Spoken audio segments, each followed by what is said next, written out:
Hey everybody, how you doing? It's Shane, and I'm back in the Flight Vector Boeing 777. So this is actually not a freighter tonight. I was gonna fly the freighter, but I decided I wanted to hear some Rolls-Royce engines. So we're in the American Airlines painted 777-200ER. We're gonna be flying this aircraft from Dallas Fort Worth over to Charlotte Douglas Airport in North Carolina. About a 2-hour flight. I haven't really done much to set up the aircraft yet, so we'll go ahead and get that ready now. The EFB is kind of programmed, and I've got the weight and balance on board. But as far as the FMC, we're just going to do it from scratch tonight. Here is our flight plan, and good ATC coverage all the way there, at least for now. Okay, flight level 410, takeoff weight is very light at 396,000 pounds. Cost index of 19. Fuel on board is 39,000 pounds. And 238 passengers, so let's do it. All right, KDFW to KCLT, and this is American Airlines 9097. All right, so let's go ahead and start planning our. Hey, Tactical Pigeon, long time no see, man. I remember you being around a lot. Now you haven't seen you in a while. Welcome back. All right, so we're looking like we're going to be using. Let's see, departure 18 left. So let's switch this over to 18 left because we're on this side of the airport. So let's go 18 left. Okay. On the fork 3 departure with the fork transition. So departure will be 18 left. On the fork 3.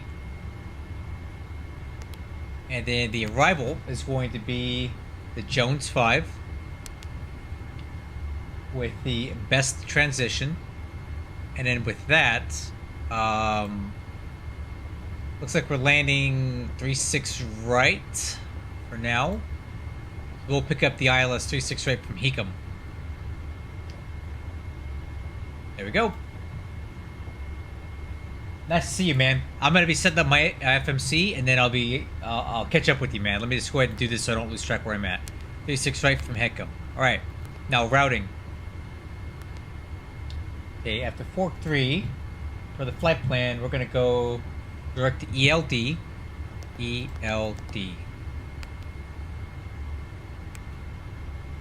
And then from ELD, direct to IZAC. IZAAC.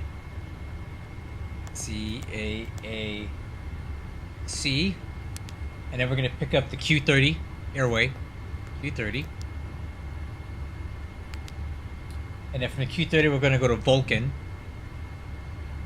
VLKNN.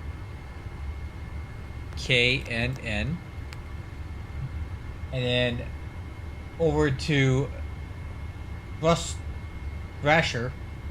I don't know. THRSR. And then direct to best. So then we'll go here to there. Now let's check our flight plan on the progress page here. Access data.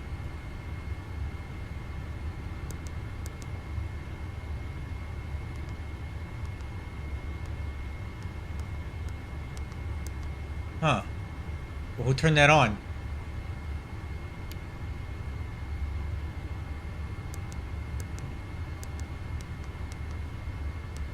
There we go. That's better. Alright, we'll check in the flight plan here, and it looks pretty okay. So from Chell, oh, we got vectors. That'll be fine. So let's go route, activate.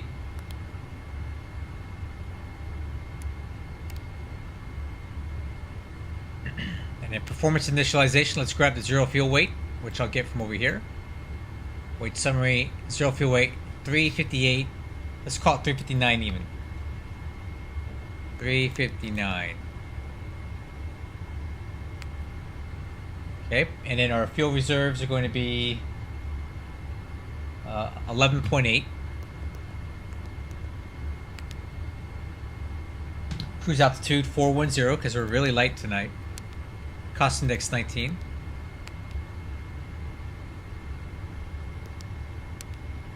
Alright, that looks good. Thrust limit, I'll grab that from... Oh yeah, the TFDI and the 11's in a good place right now, man. Definitely wouldn't be a bad pickup. A lot of people on my Discord server have it and they really like it. Alright, so we're gonna go 1.8 left. Okay, run some numbers here. TO2 53, flaps 5. So TO2 53. EPR 1.207. Wow, it's weak. Flaps 5. And CG is 28.1.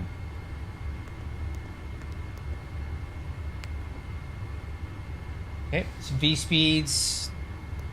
129. 130. And 138. Okay, FMC is checked and set, so we'll put legs here. Take off on the right. IFR clearance.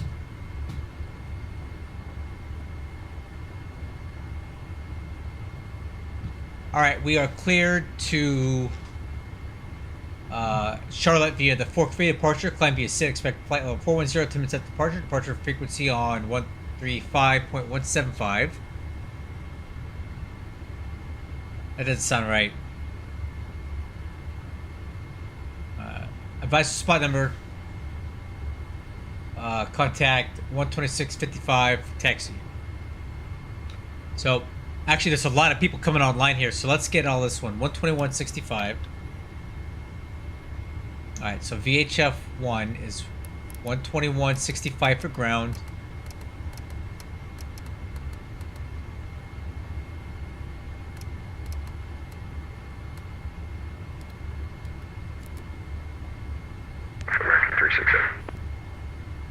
Okay, and then we got DFW ground American 1056 spot 23 with X-ray for taxi. Alright, and then we got Tower 12655. American, who was that, 1056? American 1056 spot 23. Ooh, hold on. American 1056, the ground runway 17 right, taxi via Kilo 5, Lima, Echo Hotel. Kilo 5 Lima Echo Hotel, American 20, correction, American 1056. Okay, allow aircraft radio stack knobs to control and override radio volume. They don't seem to be doing that. Dallas ground, Southwest 126, Charlie 26 request taxi.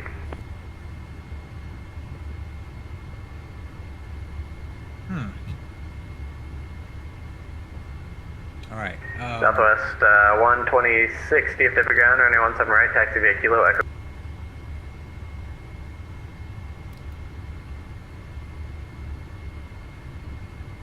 Keep that off for now. It's probably why right here.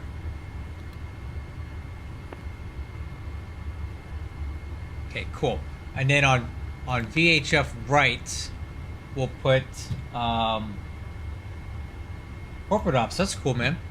We'll put departure on 125.025. So 125.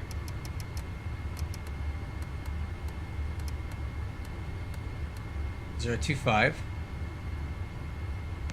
and then we're gonna put center on 135, 175, 135, 175. So all of our radios are set for departure. We'll go over to VHF left. Okay, TCAS.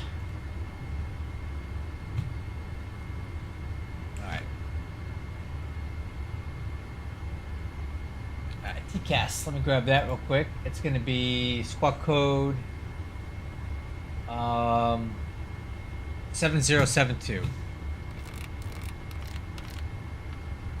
7072. Okay, radio set, fuel quantity 39.1. FMC set, flight directors on left and right.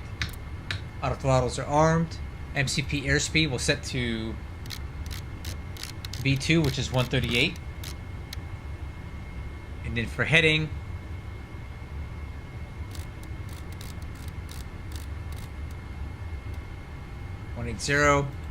altitude. Let's get the SID and double check that. So for the Fork 3,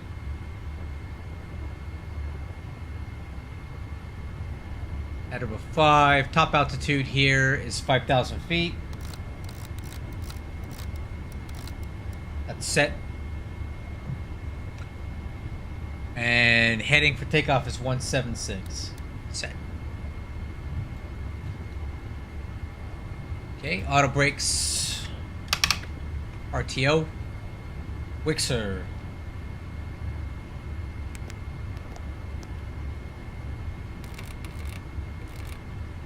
Alright, lower MFD on status, APU gen. Okay, I'll call the tug in a minute. Let's go over the departure briefing now. We are currently at gate Delta 29 at Dallas Fort Worth. We're going to push back, tail facing south, expecting taxi to 18 left via Gulf from our current position over here. We're going to be on the 4-3 departure from 17 left. Instructions are climb on heading 176 to intercept course 169 across Trex at about 5,000. Then on track 100 to Jolin. Then on track 081 to Paxton. Then on track 072 to Hannah. Top altitude 5,000 feet.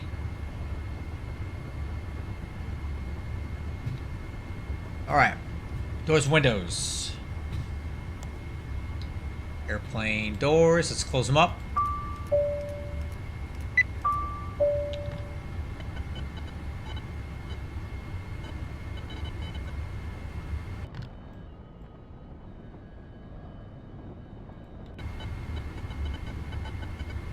Man, this thing's running kind of weird tonight.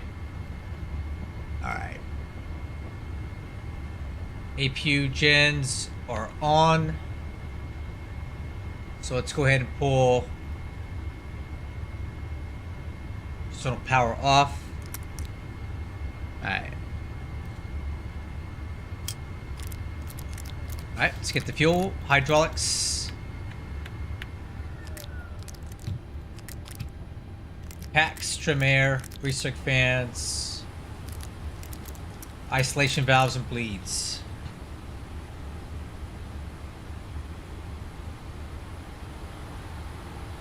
Okay, that's all set. Recirc fans, trim air packs, isolation valves, auto APU blow, lower MFD, set the engine. Engine bleeds. Okay, parking brake. Set. Full chocks and age.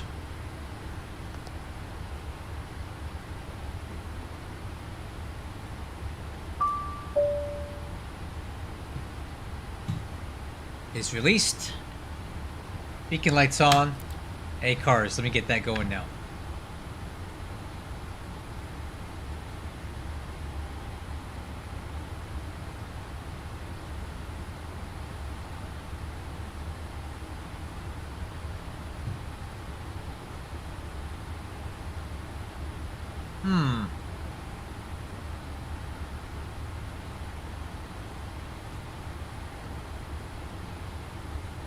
Okay. A-Cars is running. Push. Ground to cockpit. Tow is driving up.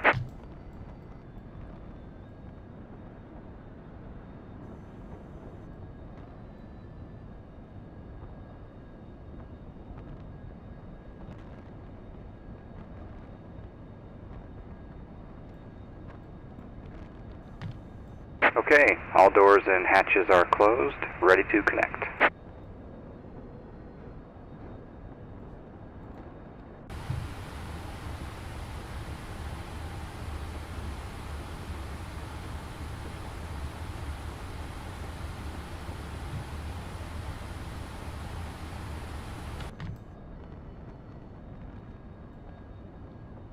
are we gonna push on to?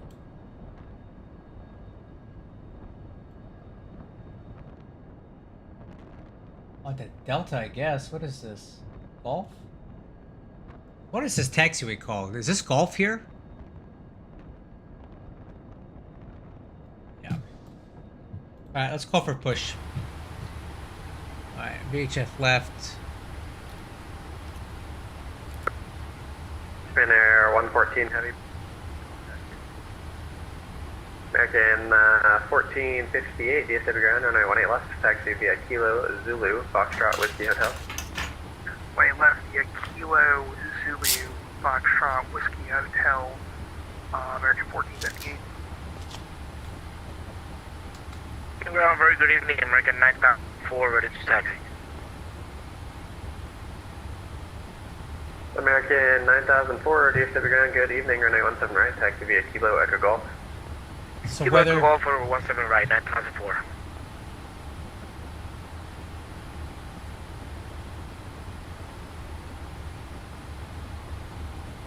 altimeters, you know what I forgot to set?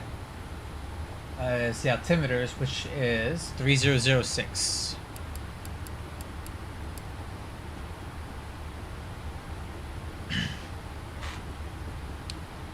Fort Worth ground, good evening. American 1997 spot Delta 29 information X-ray ready for push onto taxiway Golf.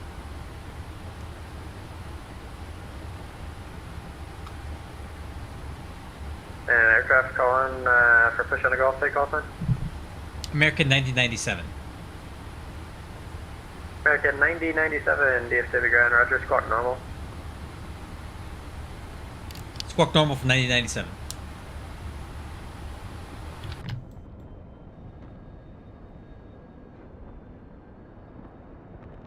American 9097, push taxiway Golf approved, facing north, expect 17 right.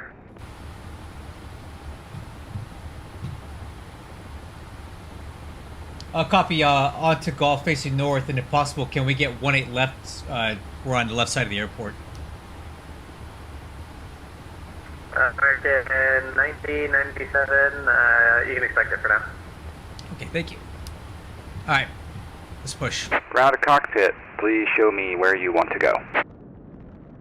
You're on American 1458, just want to confirm it's going to be a left turn here, Zulu, and then a right So turn. connected and bypass pin inserted. Release parking brake. And that was Alright, American guys, let's do this.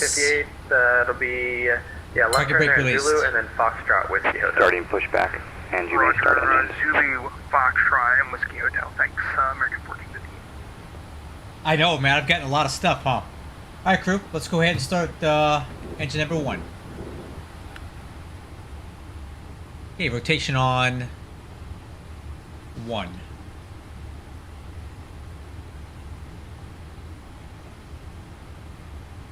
Fuel on.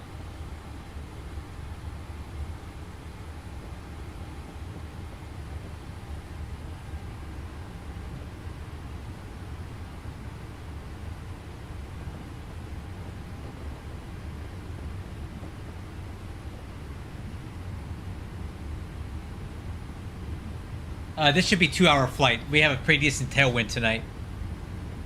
Maybe a little bit less. Okay, good. Fuel flow, EGT.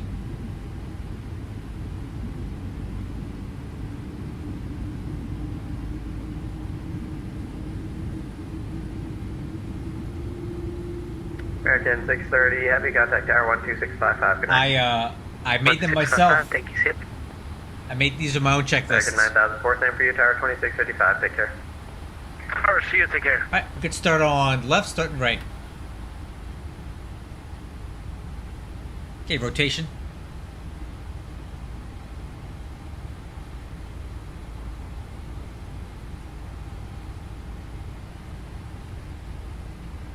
Okay, fuel on.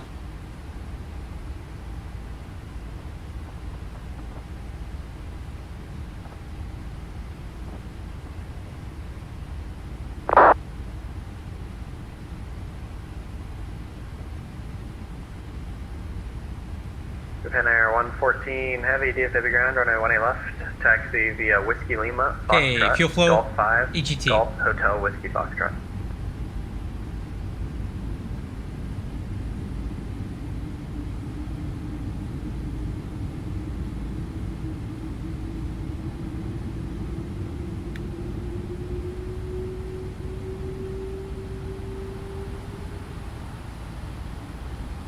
Good evening, 13 Foxtrot on Echo Lima. Can we get to Charlie 3? Okay, good starts. Let's go. APU, Welcome, taxi. APU's off, waiting on ground signal. Taxi checklist, flaps up for takeoff, flaps 5. Stab trim, 4.25. American 1444, welcome, safe parking. Set to 5. Takeoff data, V1 129, rotate 130, V2 138. Takeoff thrust setting, 1.208 EPR. American And 1444, transfers go on. to the ramp, good night. Taxi light, stand by for that. There you go, for American 1444. American 1444, taxi golf to the ramp. Taxi golf to the ramp.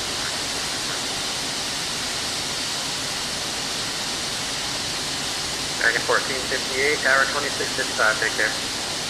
Tower 12655, good night, American 1458.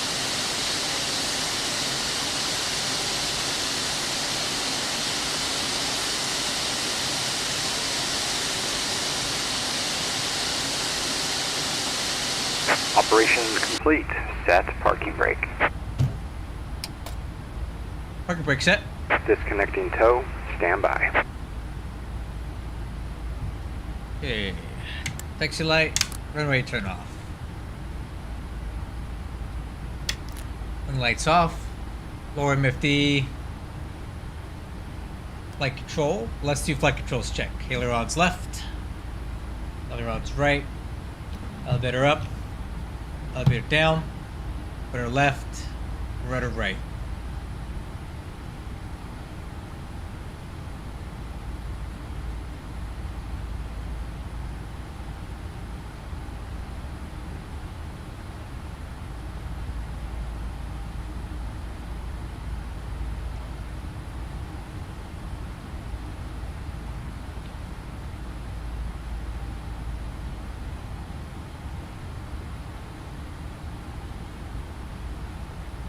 Tow is disconnected and bypass pin has been removed.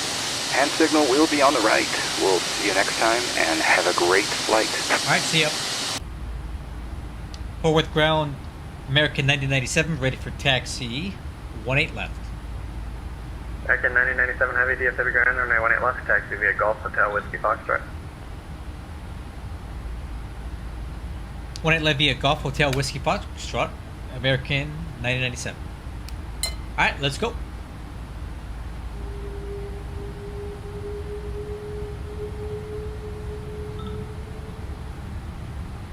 Okay, nozzle steering.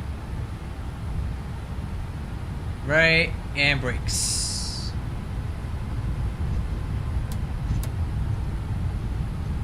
Okay, taxi checklist complete. American 2900 crossing 18 left at Whiskey Mike going to Delta 17. American 2900, DFW ground, welcome, taxi Golf to the ramp, good night. Go to the ramp, American 2900.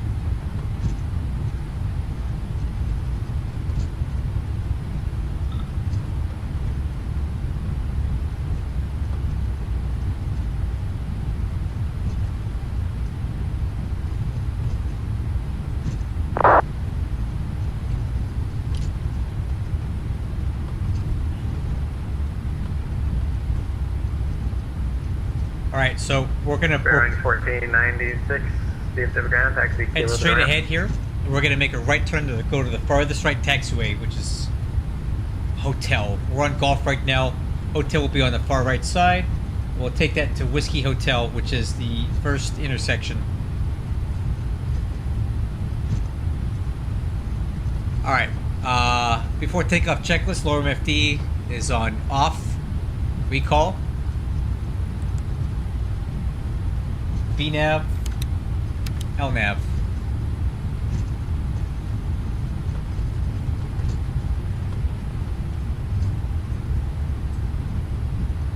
DFW ground, FedEx 31 at cargo area 1, ready for pushback and start. Okay, we're gonna take this FedEx right turn 31, up here. DFW ground, good evening. Push and start your discretion, contact tower for taxi 126.55, good night.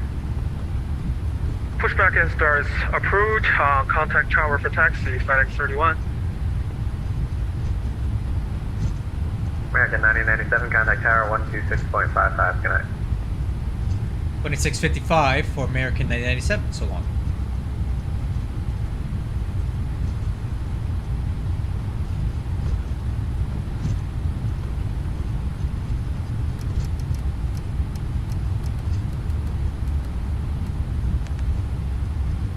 You know what? I don't think I have the right radio. American 2845 Tower, did you check in? No, I got it. I did, not sure if you heard it. So we are ILS, or visual 18 right. American 2845, wind 180 at 13 or my 18 right, clear to land. Clear land 18 right, American 2845. American 1458, contact departure. Over departure, good night, American 1458.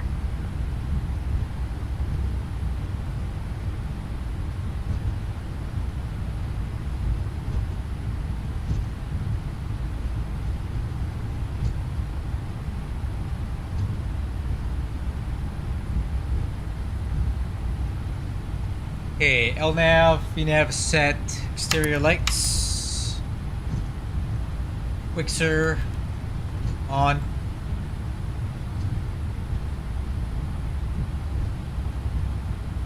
Oh, I need to adjust that. Too much gain.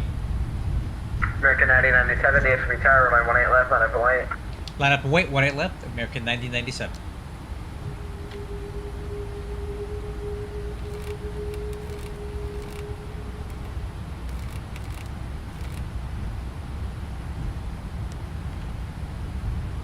Okay, clear on the right. We got a lot of traffic on 18 right. Approaching 18 left.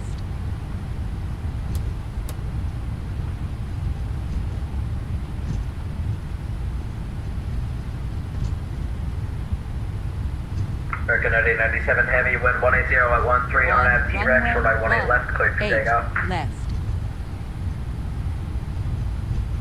Let's say again for 9097. American 9097 heavy, on at T-Rex, runway 18 left, clear for takeoff. Clear for takeoff, 18 left, RNAV T-Rex, American 9097. Alright crew, clear for takeoff. Start the clock. Let's do it. You guys ready? Alright, let's do it.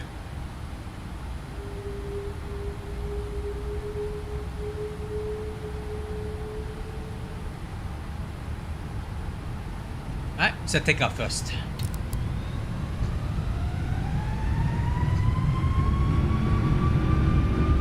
Thrust ref. Thrust set.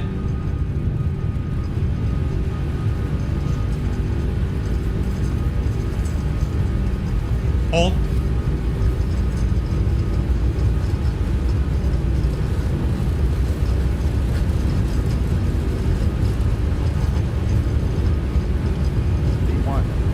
Rotate.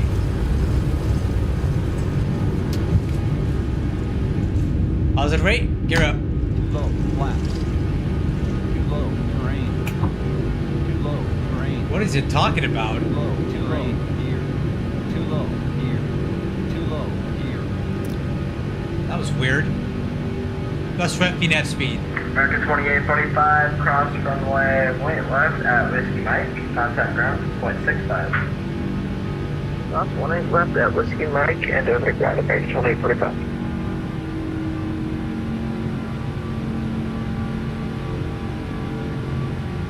Forward tower, jet speed 737, join in a 155 mile final for runway 17 center.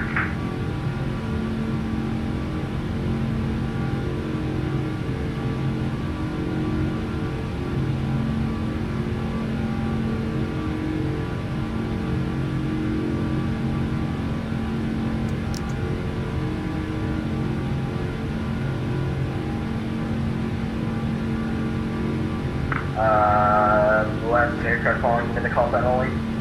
Jet speed 737. Jet speed 777, DFW tower, but 180 at 13, runway 17 center, clear to land. 17 center, clear to land, jet speed 737. Spirit 220, cross runway 17 right at Echo Lima, contact ground 0.65. Oh, set again for Spirit 220. Stand by. American 9097, heavy contact departure, we'll see you. Order departure, 9097. Okay, speed check, flaps 1. Cross runway 17 right at Echo Lima, contact ground 121. 5335, sorry about that. 23 Sierra Charlie.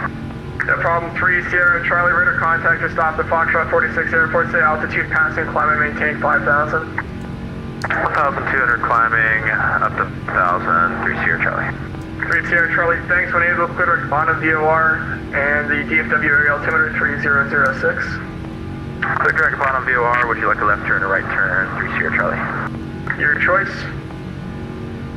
Welcome. Departure, good evening, American 997 with you, 5,000. American 9097 heavy departure, radar contact, good evening, climb and maintain 17,000, clear direct Hannah. 17,000 direct Hannah, American 997. Alright, autopilot. Alright, direct Hannah. Alright, and 17,000. Alaska 424, the airport's 1 to 2 o'clock Let's and 20 miles, speed. report the field. Field inside for Alaska 424. Alaska 424, clear visual approach 18 right. Whoa! Clear visual 18 right, Alaska 424. Correcting. Alright, a little overspeed there. FedEx 1132 heavy, Lone Star, you up?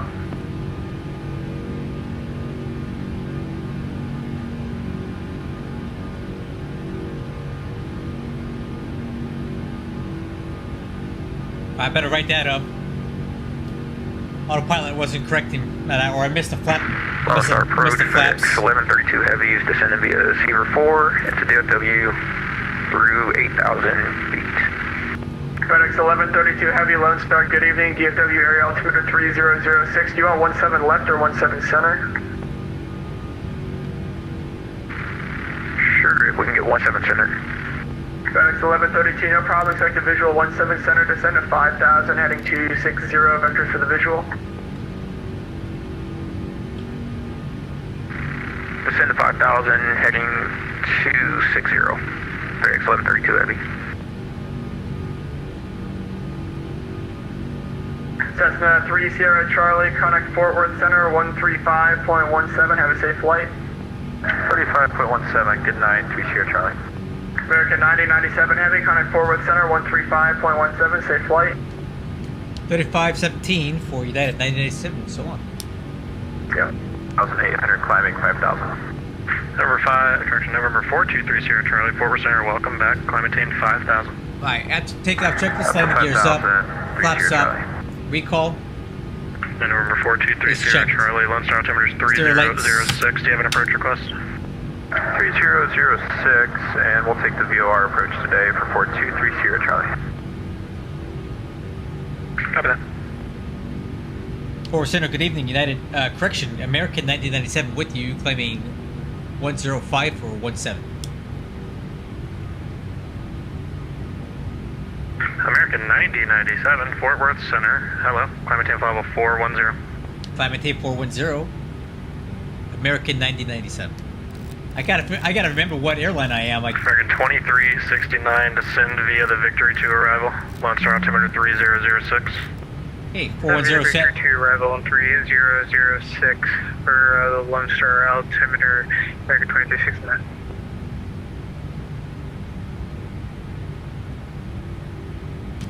American 1056, Fort Worth Center.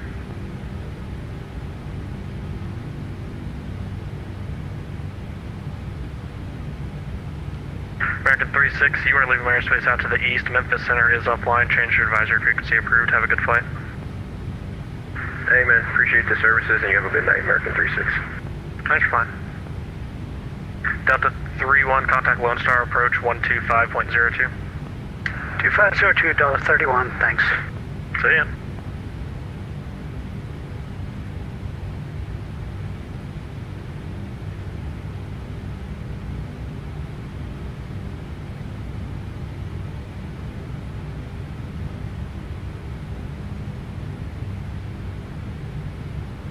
Alright, crew, we're climbing to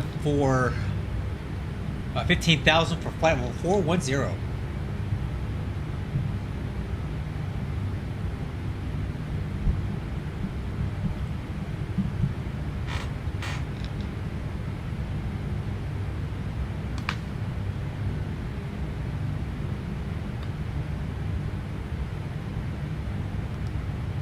see here. Airplane. Number 423 Sierra Charlie, you are cleared direct to the bottom VOR. Cross the bottom VOR out above 3,000, cleared VOR DME runway 17 to the Jones Field, and report the procedure turn inbound, please.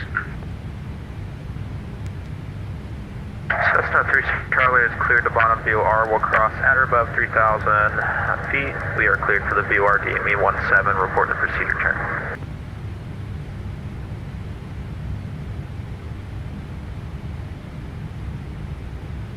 Okay, altimeter standard.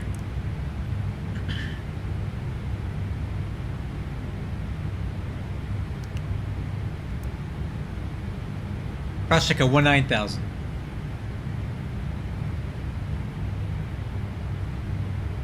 Okay, altimeter's cross check. That's the takeoff checklist complete.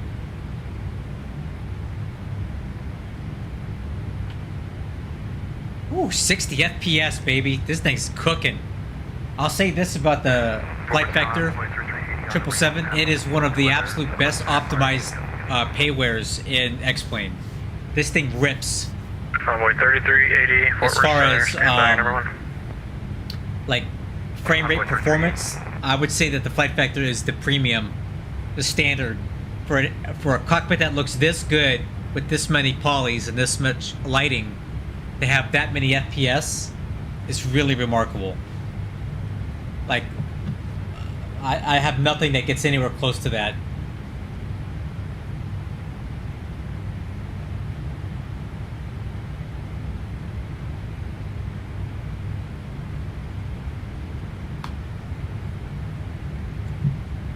I love flying this plane. My only complaint with it right now is it's a little too light feeling. Like, it's too touchy in the flight controls. So I might go into my joystick options and do some tweaks to it. Because it's just too, like, the roll response is too touchy. I feel like it's too touchy and pitched. Here, let me show you what I mean. Alright, let me make sure everything's lined up here. Alright. American 1518, descend via the I'm gonna turn off the autopilot just to give you an idea what I'm talking about. Well, let's get to this column first so you have a horizon reference. Southwest 3161, Houston Center is closing up. You're leaving airspace to the south. Change your advisory frequency approved. Have a good night. Right over advisory, Southwest 3161. Have a good night. Sam. Oh man, all of our ATC is evaporated on the way to Charlotte. 45 nautical miles east of Phoenix. Forward center on board 3751, passing 10,000 for 17,000. I heard, was that American? I got a call from someone over Peanut. Say that call sign again. Envoy 3751. Dallas American 2311, 42 nautical miles east of Phoenix at 3 search again. Yep. American 2311, yeah, I'm looking for you. I'm not quite seeing you yet. Just bear with me. I do like the beige. Alright, we're in a cloud here. I'll wait till I get through it. Tree 80 Mach 18.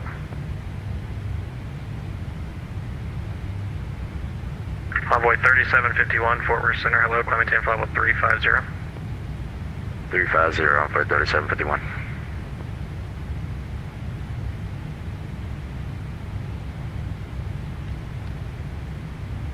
American 2311, IDEM.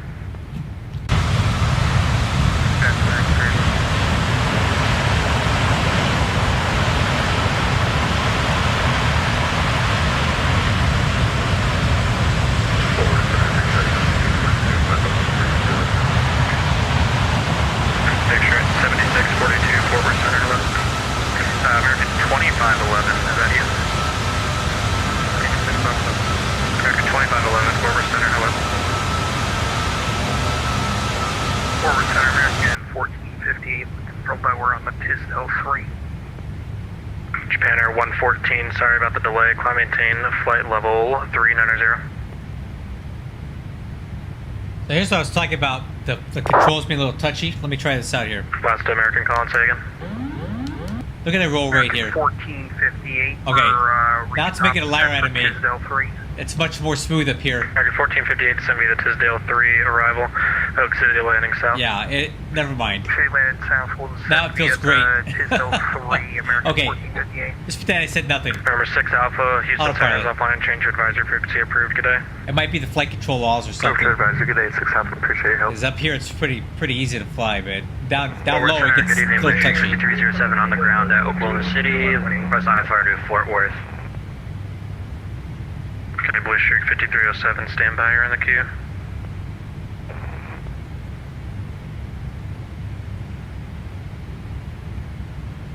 Envoy 3380, Fort Worth Center. Envoy 3380. Sorry for the delay. I have your clearance ready. Advisor ready to copy.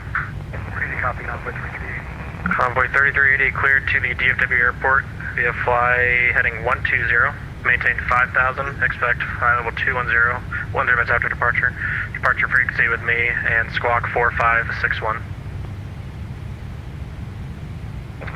Clear to DFW, maintain heading 120.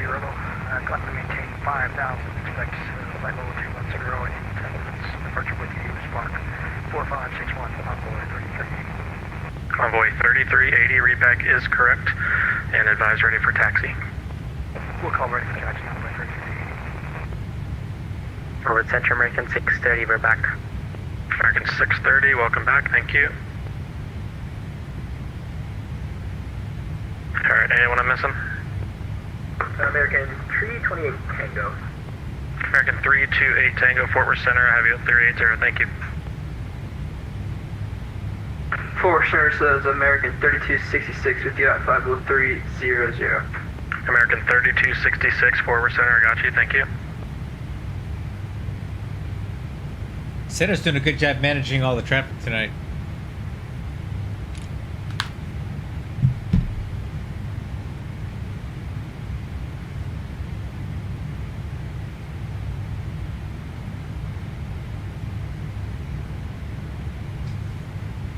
Number 6, Kilo Romeo, say approach request on a Shreveport. We're gonna pick runway 14. Please want the visual. That's perfect. Alright, number 6, Kilo Romeo, roger.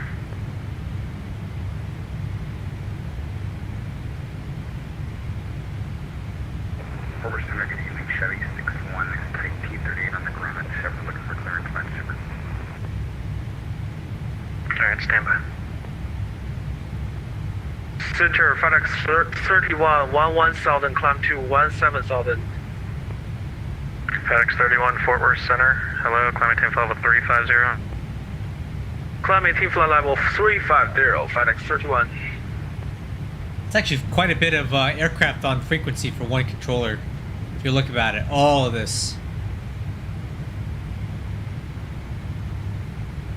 Man, that's like, I'm counting 30 aircraft, 25.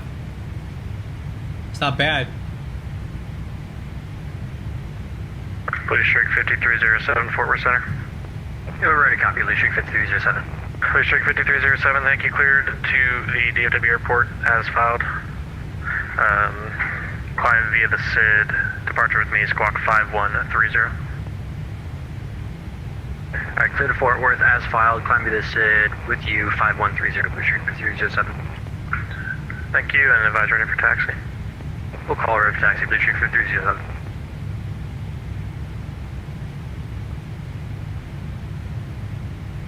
Chevy 20, climbing 17,000. Good evening. Chevy 61, I have your clearance, advise ready to copy. Chevy 61, ready for clearance. Chevy 61, you're cleared to the Wichita Falls Airport as filed. On departure, fly runway heading, maintain 5,000, expect 2000, 10 minutes after departure. Departure with me, squawk 5340 and hold for release. 5340 on departure, climbing in 5,000 runway heading. Expect 2000, 10 minutes after departure. Departure good with you. Fort Worth Center on flight 3380, ready to taxi. Runway 3380, standby. Chevy 61, read back correct, just verify squawk 5340. 5340, Chevy 61. Okay, 4,000 to go, crew. We're way up here tonight. Fort Worth Center, a very good evening. Been Air 20 heavy. Nice little climbing push tonight. 17,000. 61 knots tailwind right on the tail. Center 20 Heavy, 4%, hello, climb maintain flight level 370. Climb maintain flight level 370, Center 20 Heavy, thanks. Forward Center, Blue Streak 5307. Go ahead. It doesn't look like the Mud 3 departure isn't a climb via. If we can just get an initial altitude. Yeah, stand by. Okay, estimating Charlotte at 0504 Zulu. So about an hour and 40 minutes we'll be on the ground. Maybe a little bit faster.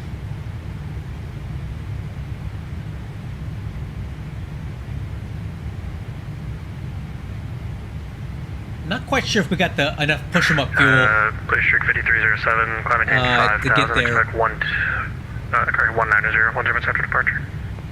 Alright, We'll see how the fuel's 5000, looking level as we get 190, closer, 127 but departure. Thanks, Blue Streak 5307. I'd love to push them up to get a little more Mach number, but we're getting kind of that's pretty close to our final reserve and alternate fuel.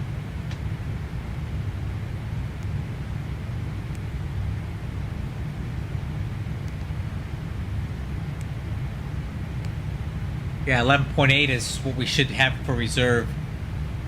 That's getting a little bit close there, so we'll see how the jet does as we're cruising. If we gain some fuel, we'll push up the speed a little bit. 4 Center, Blue Streak 5490 with you, passing 12000. Blue Streak 5490, Fort Worth Center, hello, climb maintain flight level 390. 390, Delta. 1,000 to go. 5490.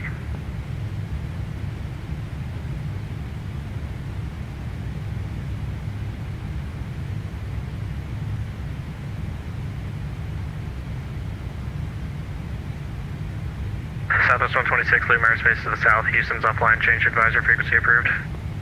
1008, Southwest 126, thank you. Forward Center, American 392, requesting to go to advisory. That's approved. Moving to advisory, American 392.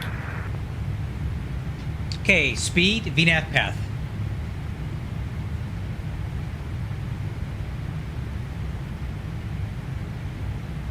Alright, y'all got some bad news. Fort Worth Center does have to close up here. We'll go one by one here, so just listen for your call sign for the change off. American 1458, I have one departure out of Oak City. They are still on the ground. Change advisory frequency approved. Thanks, we're over to advisory tonight, American 1458. Good night, thanks for the patience. United 341, same to you. You leave airspace to the north.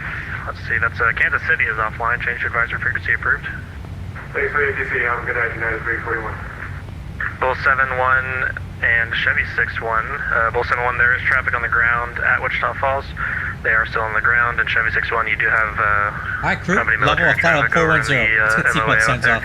Well, that y'all can maintain or go to 122.8. Have a good night. 122.8, Bull 71, and we'll look up the other traffic. Have a good night. See ya. American 1518, Lone Star is also offline, so change your advisory frequency approved. It looks like you still have tower online at DFW. Alright guys, Advisory, American at 1518, you have a good cruise. night. American Awesome. 2369, same to you. Dude, this Lone Star's offline, so plane is so 122.8 dang tower will good. get you into DFW. I need to fly this more. I love this thing. Alright, over 22 Dilla Tower, American 2609. Center 20, Kansas City Center and Memphis City, or Memphis Memphis Center are City. both offline, so change your advisory 122.8. Have a good night.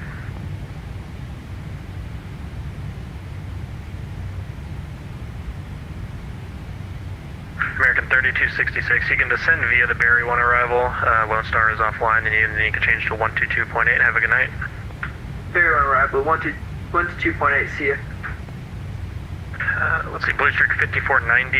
You're following a few airplanes, shouldn't be any factor. Climb maintain flight level 390 and change to 122.8. Have a good night. 390, 122.8, see ya. FedEx 31, same to you. Change your advisory 122.8. Good night. 122.8, good day, FedEx 31. Number 423 Sierra Charlie. There is no one between you and the airport, so change your advisory frequency approved and have a great flight. Change is approved. Have a good night. 3 Sierra Charlie. American 2511, Big Stripe 7642, and American 328 Tango. Y'all are following each other in the Barry 1. You should have good spacing if you maintain the speeds on the arrival. All three, you can change your advisory 122.8. Have a good night. 22.8, good day. 22.8, right. American 9004, Houston Center is offline. Change your advisory frequency approved. Have a good night. Good night. See you on 9004. Number 6 Kilo Romeo, there's no traffic between you and Shreveport. I don't show anyone on the ground at any airports over there either. Have a good flight. Change your advisory. I appreciate it. Thank you. Have a good night. 6 Kilo. American 9097. Memphis is offline. Change your advisory frequency approved. Have a great flight. Okay, over to Unicom, 1997. Thanks for the service. Thanks for flying. Envoy 3751, Memphis is offline. All right, Change so let's your go over to advisory is approved. VHF Have a great left. flight. Hello, There we go. 122.8. And we're chilling, guys. I think it's time to have a drink and maybe have a...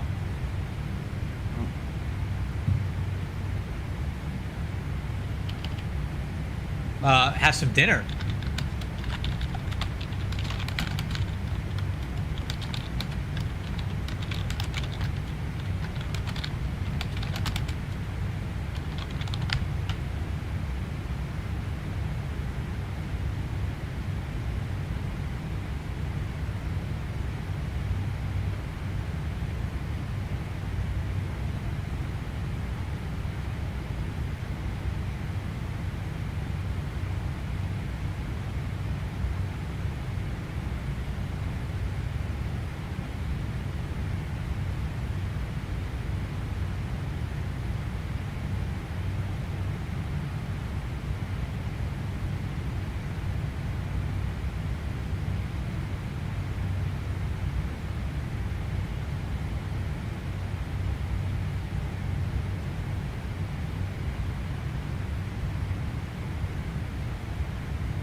Alright, how are we looking on fuel?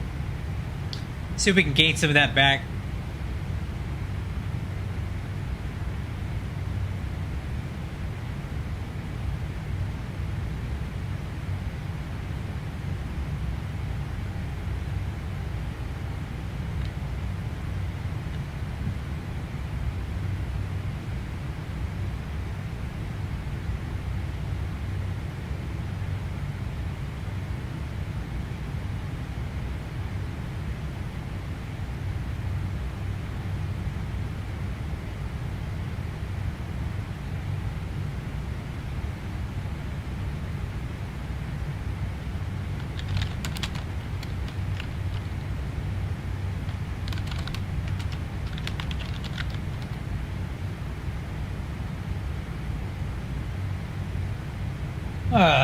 Alright, let's take a look at some charts here. How are we doing?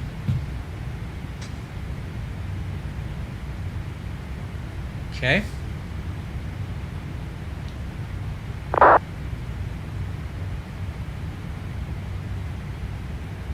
We're doing ground speed, 539 knots, 640 miles to go. Yeah, I think our estimated landing time is accurate. 504 Zulu.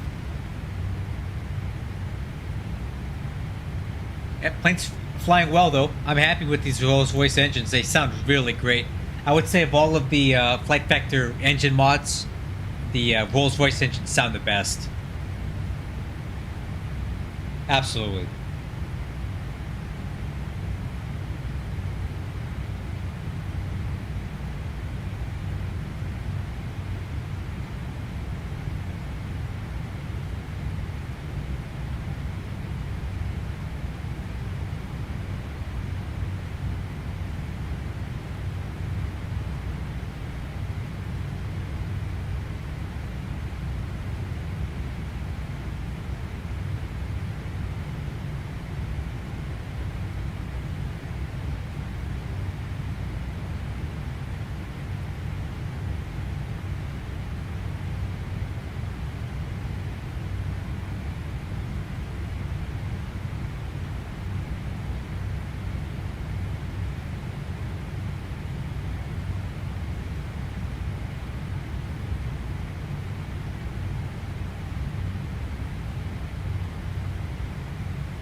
What?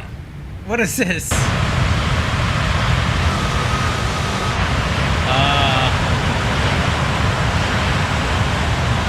Okay.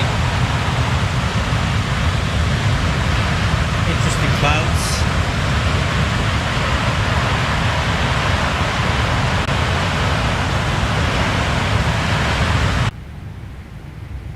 What's going on with these clouds, man?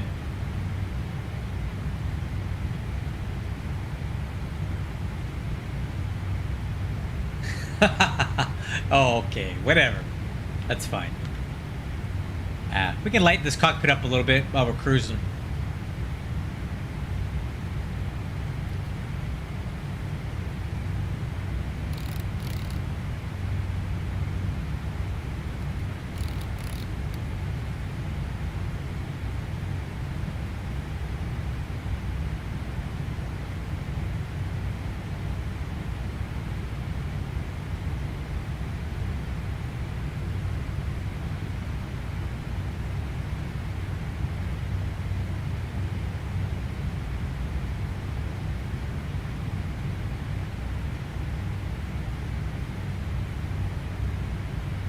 So one of the additions to one of the latest updates to the Flight Factor 777 was the implementation of the master brightness knob, which is really, really awesome because it basically gets all of the adjustable lights at one go. So if you're using master brightness off, it looks like this, right? Master brightness on, I can control all of the flow lines and everything in the cockpit with one switch, which is really, really cool. Because I typically run all of my switches individually at about right here.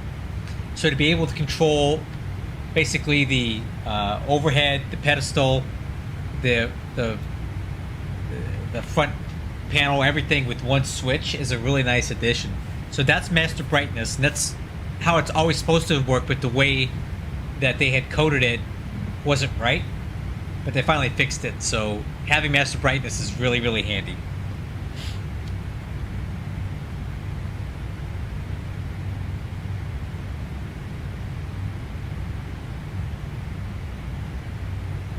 I say we go for a little stroll and see how everything's doing over there.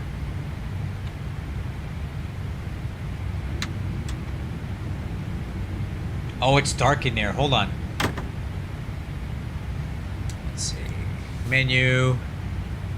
Airplane. I think it's under lighting controls, right? Cabin controls.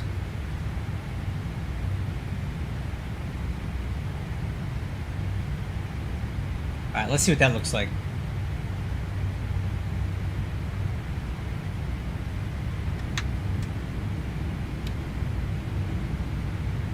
Oh, that's nice. Let's go back in it.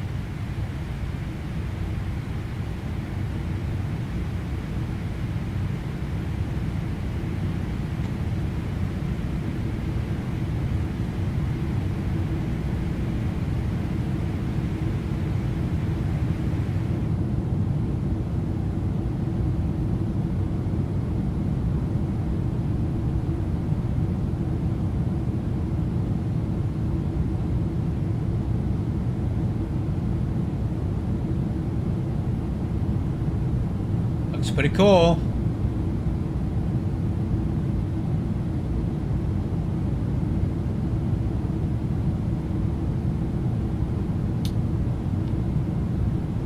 Alright, back to the front.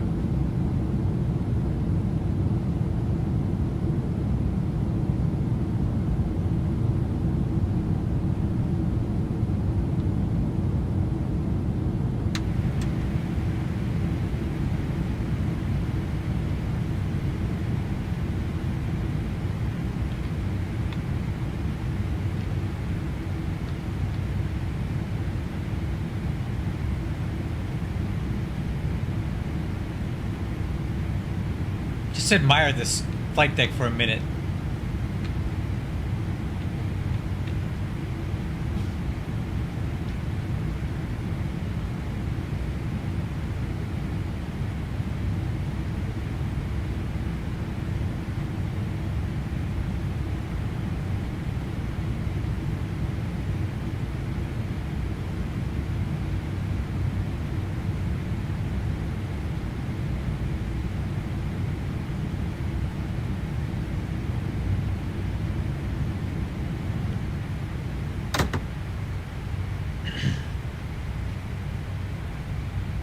So here's something fun that we can do while we're just cruising here. Let's play around with the fuel system a little bit. Maybe I can give you guys a little class on how it works.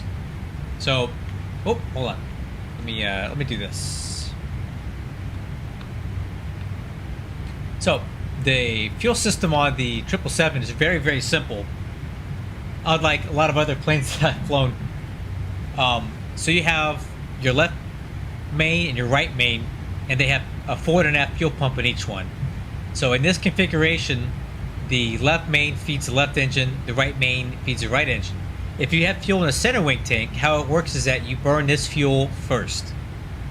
And how that's accomplished is there's two pumps in the center wing tank, and these pumps put out more pressure than the pumps in the main left and right main tanks. So when there's fuel in the center wing tank and you turn on the center wing pumps, it will feed the left and right engines from the center wing and not burn fuel out of the left and right main.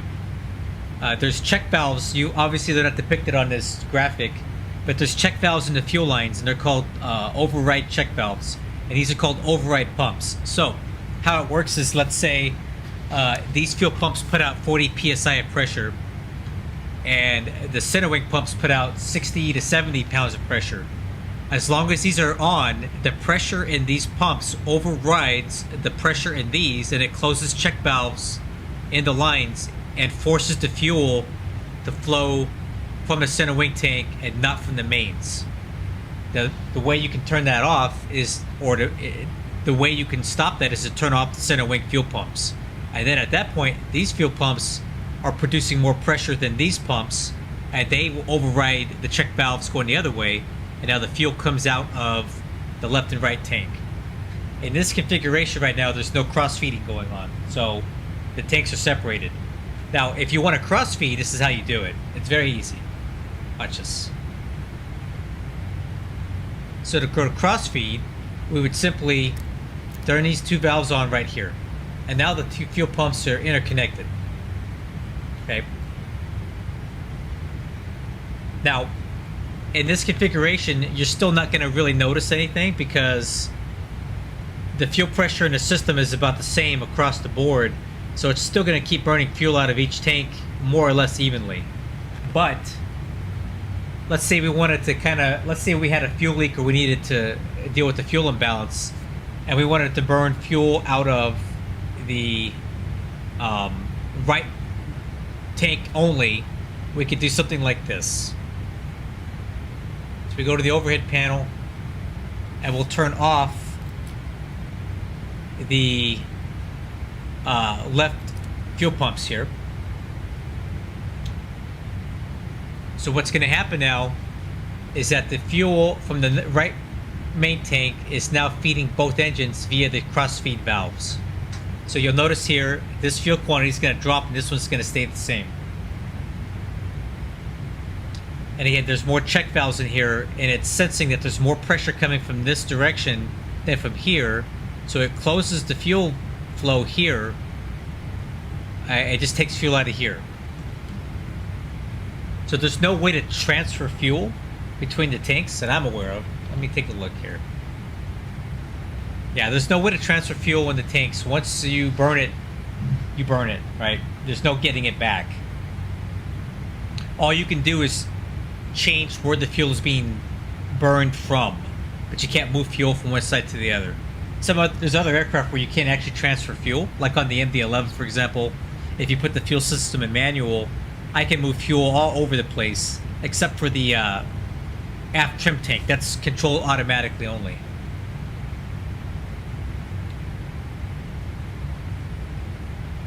So we'll burn out of the right main tank for just a little while, and then we'll switch it over, and we'll burn out of the left main tank, and it will balance out the fuel loads and go back to both. And just full disclosure, there's absolutely no reason for us to be doing this right now. I'm just doing it for conversation's sake, because I like aircraft hydraulic systems and fuel systems and all that other stuff. I think it's fun.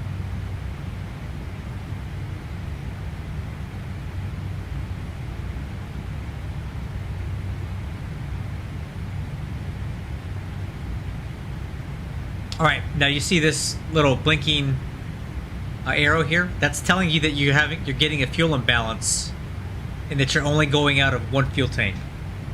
All right. So what we're going to do now is we're going to go up to the overhead, and I'm going to turn on these pumps so the pressure light goes out. Then I'm going to turn off the right hand engine, or the right main fuel pumps. Now we're burning fuel out of the left main tank, and we're going to burn it down to even a quantity, and then we'll turn off both sets of pumps, and then we'll start feeding each engine, and we'll turn off the cross feed.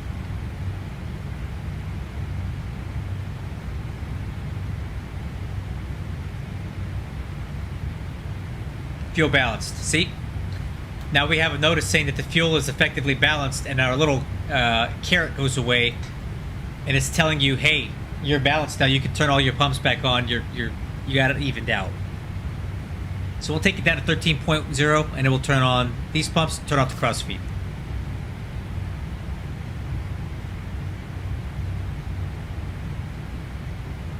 So one important thing here to remember is we do not close the cross feed valve until the pressure light goes out on these tanks, or we're going to starve the engine of fuel. So watch. Fuel pumps off first until the pressure light goes out. Once the pressure light's out, then we close the cross feed valves. If you do it in the opposite direction, you're going to flame out the engine. So there we go. Now we're burning evenly between the left and the right tanks, and we're feeding the left and right engine respectively from their associated fuel tanks. So there you go. I wish I had put some fuel in the center wing, because I could have demonstrated how the override pumps work. And this is a very standard thing on almost any aircraft that has a large center wing tank like this. Even on the KC-135, the planes that I work on, our center wing tank has the same setup, right? We have a number 1, 2, 3, and 4 main tank. We also have a center wing tank. And with all of the fuel pumps on, if I turn on the center wing tank, it overrides the pressure from all the other tanks, and all 4 engines will burn fuel only from the center wing until you turn that off. So it's very similar in principle. All right. So that was cool. Let's see what else we can learn about today. Let's look at the hydraulic system. All right. This is my bread and butter here, because in the Air Force, my career field is aircraft hydraulic systems. So like, this stuff really speaks to me as far as like what it is and how it works. So this aircraft has 3 hydraulic systems. You have a left, right, and a center. Okay.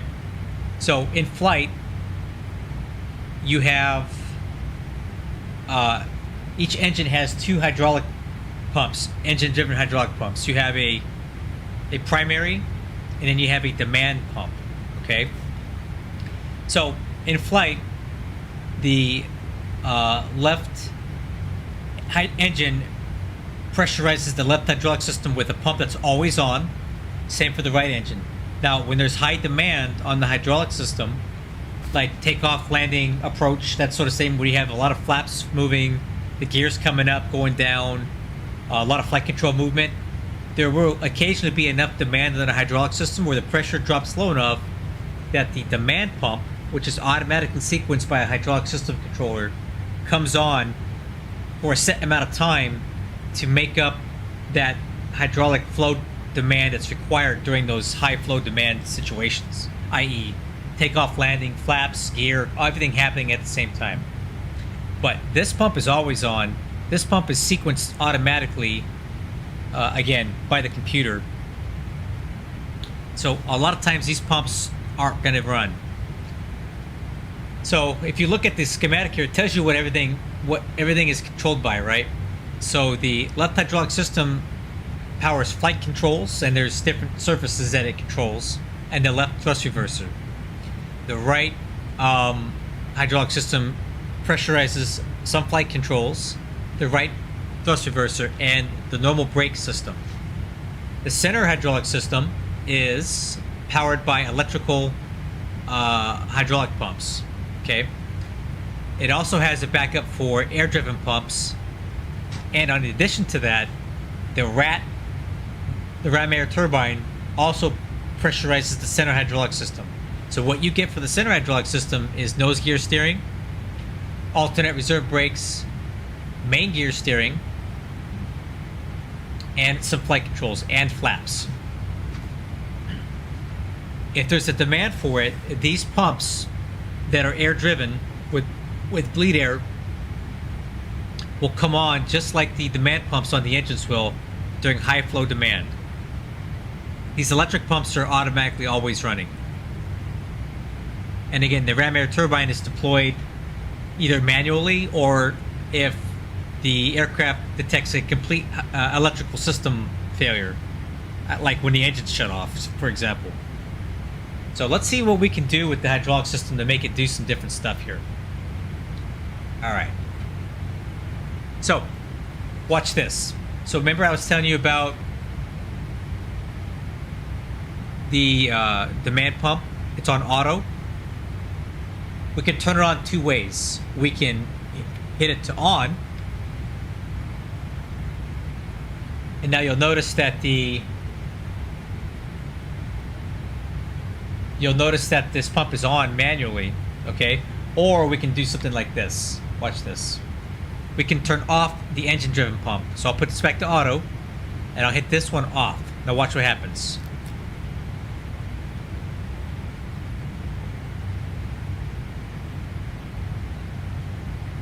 The demand pump is now on, and it's providing the hydraulic pressure for the left hydraulic system with the engine pump off. Now, I'll go ahead and turn on that engine pump again. Watch. Engine pump is now back on, and the demand pump is automatically sequenced back off because there's no longer a need. When you're cruising, guys, there's not a lot of hydraulic flow demand, so the system's kind of sitting there statically. There's a little bit of flight control movement and stuff, but essentially there's no need for hydraulics, just cruising. So you can run off of one pump. SOV is a shutoff valve. So this is the hydraulic shutoff valve that's in the engine strut. So if I were to pull, which I'm not going to do, oh sorry, it's down here, it's not an MP11. If I were to pull the engine T-handle here, that shuts off the fuel and the hydraulics to the engine. And the theory here is that hydraulic fluid is flammable when you get it hot enough. So if you shut off the fuel and the hydraulics to the engine, if there's an engine fire, you're going to eventually starve the engine of combustible fluids like hydraulic fluid and fuel. It's still going to burn whatever's on the engine, but you're not going to continue dumping flammable liquids onto a fire. All right, let's play around with the center hydraulic system here. So right now we have the electric pumps on. Now, if I turn off these air-driven pumps will turn on. They're in auto right now, so let's watch what happens when I turn off the electric pumps on center hydraulic system.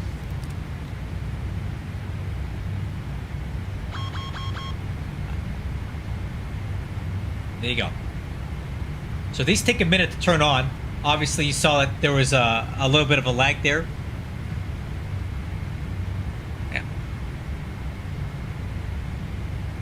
So both pumps initially came on. And again, they're driven by aircraft bleed air, and they both sequenced on, and once the aircraft determined that one pump was going to be sufficient, it turned off the other one. Now, the air-driven pumps don't put out quite as much as the electric pumps or an engine pump will, but they do enough. Now, if this pressure drops low enough, the second pump will sequence on, and that will make up the flow demand and get your pressure right. Okay. Let's go ahead and turn on the other air-driven pump and we'll see if the pressure goes up higher.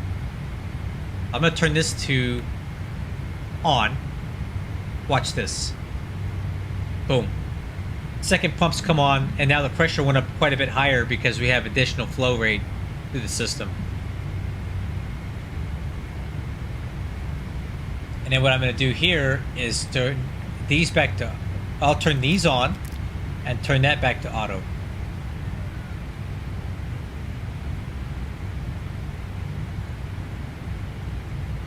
There we go.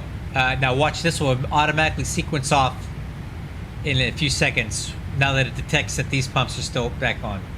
Have I had an issue before with smart cars doesn't track the flight? Sometimes. The easiest thing to do is to close smart cars and turn it back on. If you're still having a problem after that, then you've got a setting incorrect. Bear in mind, you need to be parked and stopped for smart cars to start tracking your flight. If you're taxiing or rolling, it's not going to work. So make sure that you have the aircraft parked with the parking brake set before you initiate smart cars, or you risk it not reading your flight.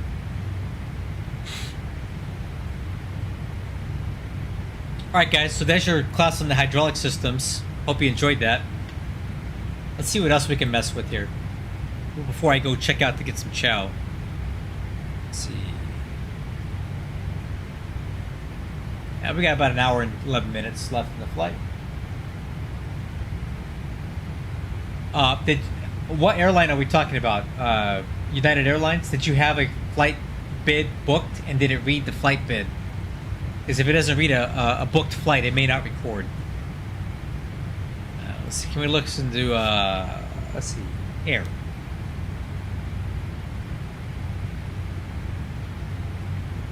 Okay.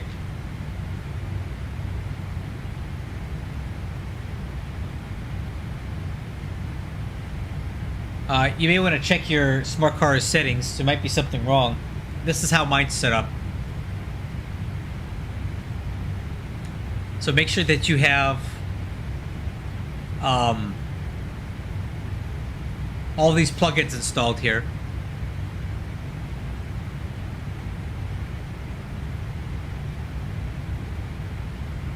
And then here, this is how I have my settings.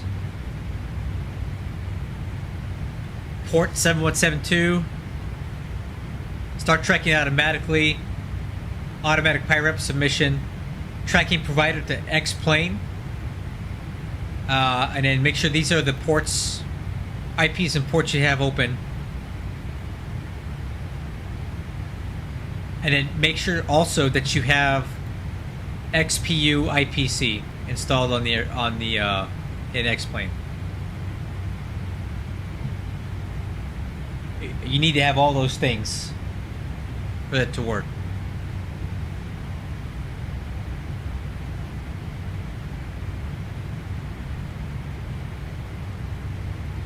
Alright, so the next thing we're going to talk about is the pneumatic system on the 777.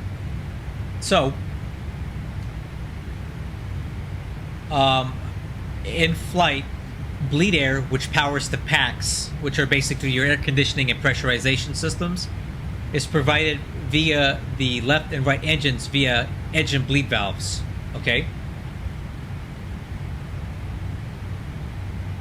I mean, have you ever used smart cars before? Is this your first time ever using it, or have you successfully had it launch flights or read flights before?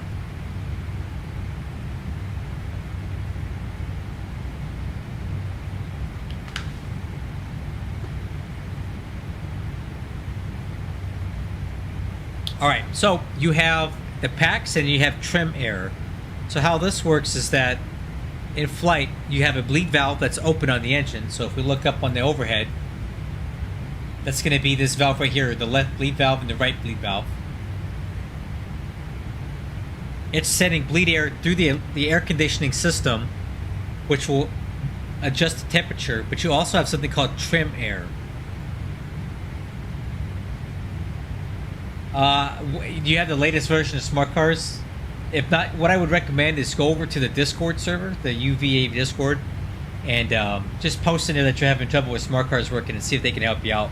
Without looking at all your stuff, it's going to be hard for me to troubleshoot it.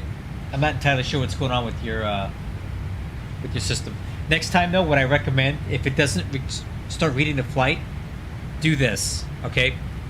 Go down to your system tray, right-click on smart cars, quit, and then relaunch it again while you're stationary, and usually it will pick it up when you do that.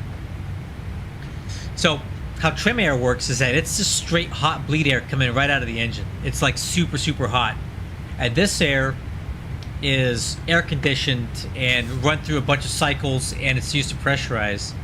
But when the trim air valve is open, the bleed air controller, or the air system controller, will use some of this hot bleed air and inject it into the cabin to adjust temperature, right? So if it needs to trim the temperature just a little bit, it will use trim air to do it. So example, let's go over to the flight deck and let's turn the temperature way up. Watch this. So I'm going to go up here and turn the flight deck temperature. Whoa, is this supposed to spin 360? Wow, I don't think that's how that's supposed to work. Anyway.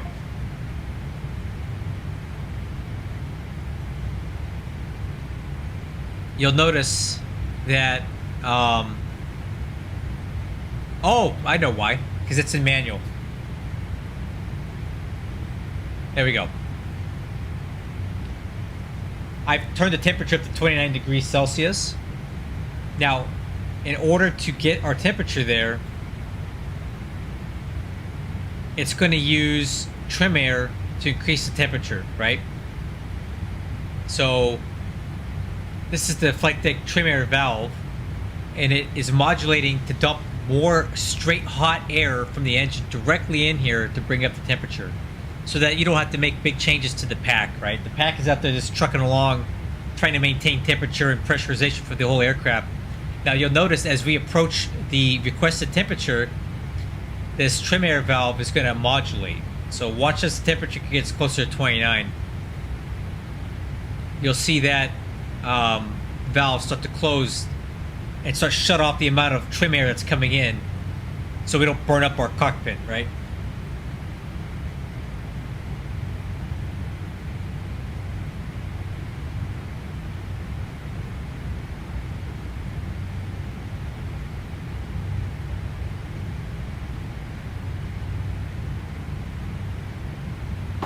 There you go. See how the trim air valve's closing? Now, when I go up to here and turn the temperature back down quite a bit,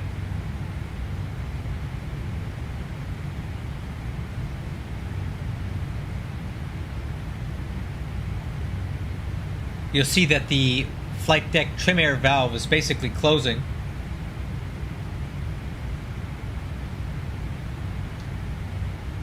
Right? And basically it's shutting off that extra hot air from the aircraft bleed air system until we get back to our requested temperature, and then the valve will start to open up a little bit and slowly introduce hot air back into the system to maintain the temperature.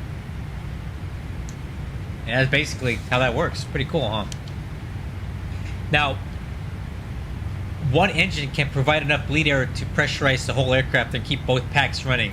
So let's say we had a engine failure and we had to shut this engine off. You see all these isolation valves here? These things will automatically open and divert air from this engine over to the left side to keep the pressurization and temperature control going. I will demonstrate now. So if I go up here, and let's just say I want to shut off, let's say we'll simulate an engine failure on the left engine. I'm going to turn off the bleed air valve here, right? Watch. These isolation valves open up, and now the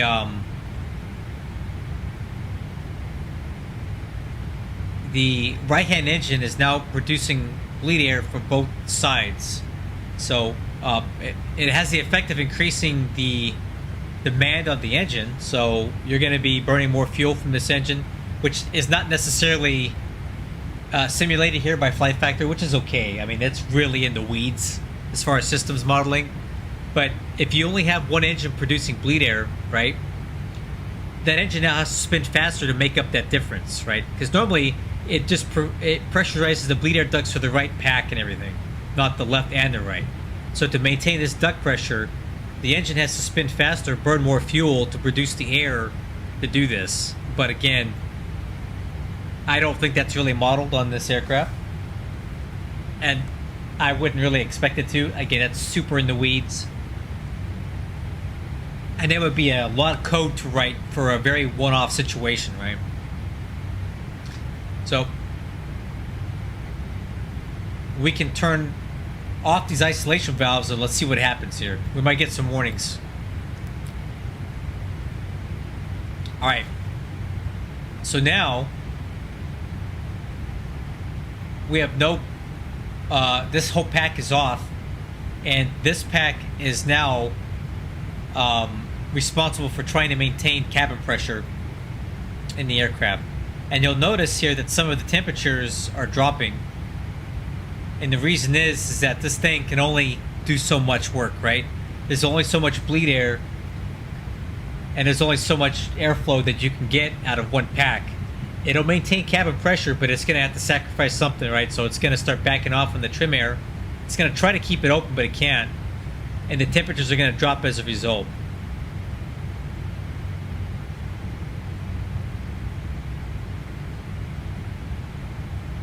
Right, now if we look at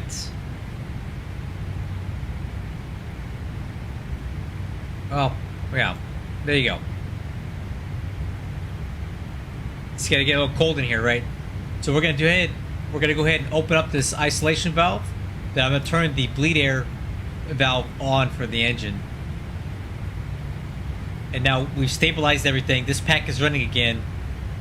And you'll see these temperatures start to come up because we have two packs producing air conditioning now instead of just one.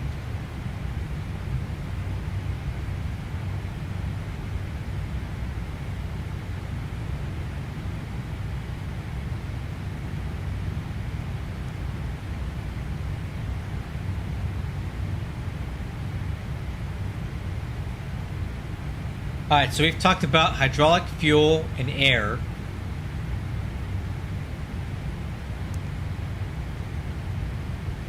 Electrical, I think I might save this for another flight, because this is a whole nother thing.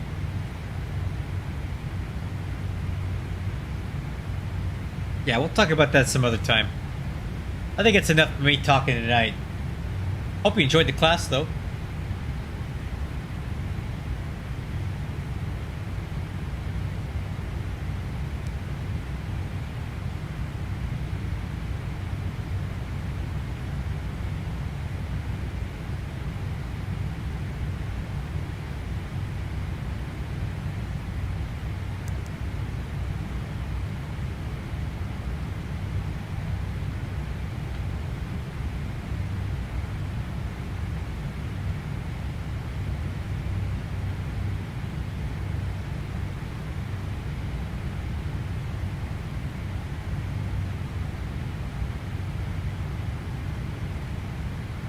I'm trying to remember how to look at the cabin pressurization on this thing. I thought it was under air.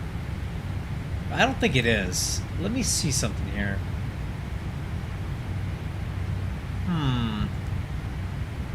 So if I put the cabin, like the outflow valves, to manual. Oh, there it is. That's what I was looking at it. It's right here.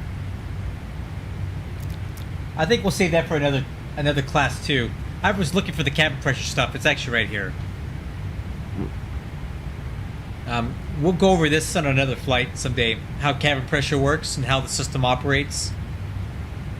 And then we'll also go over the electrical system.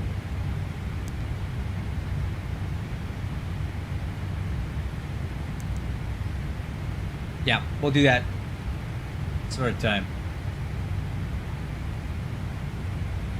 I got plenty to say about all this stuff here, so because I work on aircraft, so I know how it all works.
All right, how we looking here?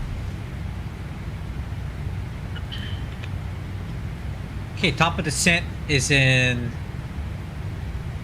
22 minutes. Awesome. So what I'm gonna do right now is heat up some dinner, and I'll bring it right back here. Be right back. You have the aircraft.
Hey, you guys still here?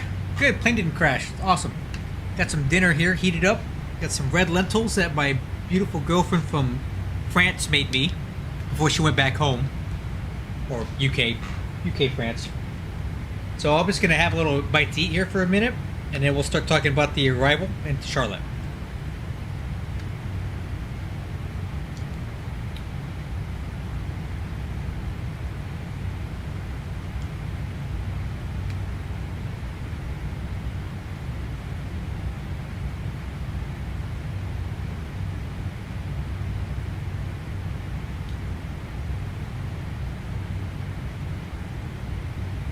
So far, this has been a really pleasant flight.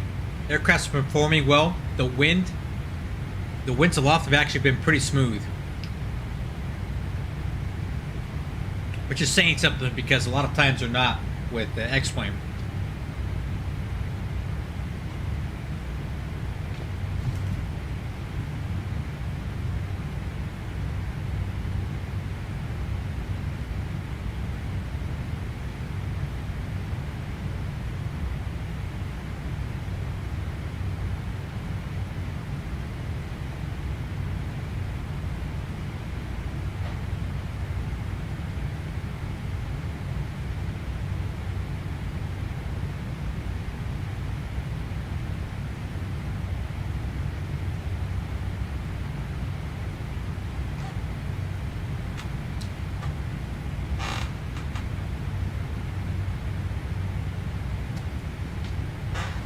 It's been nice having a tailwind for once. I feel like I always have a headwind every time I fly.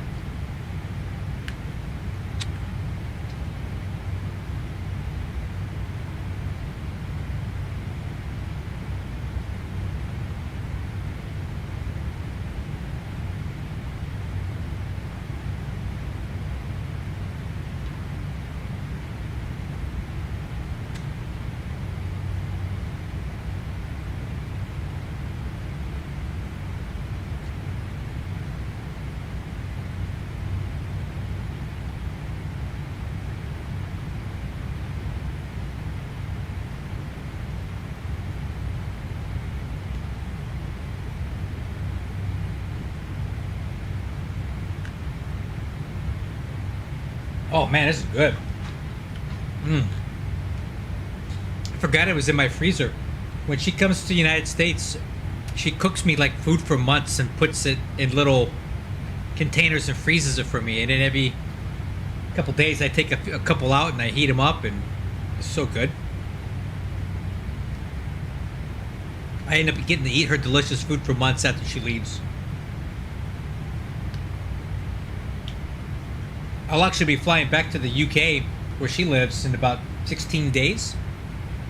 And my flight plan is going to be from LAX to Chicago on an Airbus A321.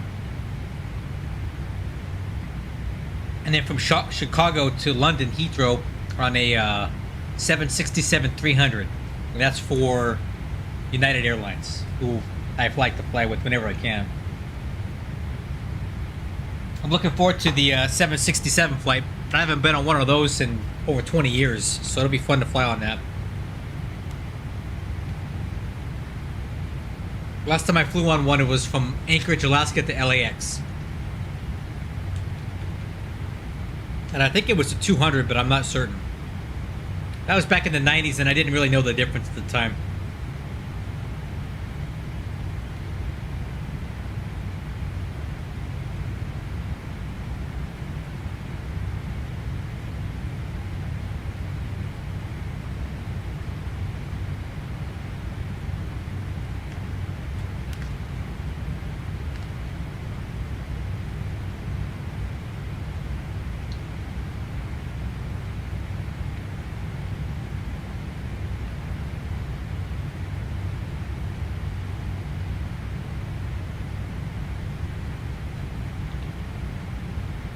Alright, top of descent in 10 minutes. Let me get a few more bites to eat here, and then we'll go ahead and go over the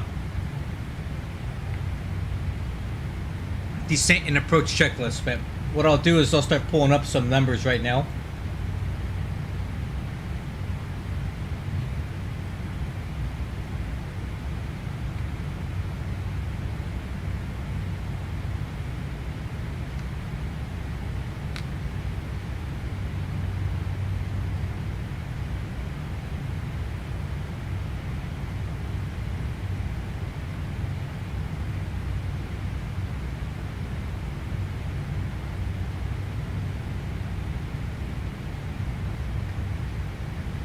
Alright, let's review the weather.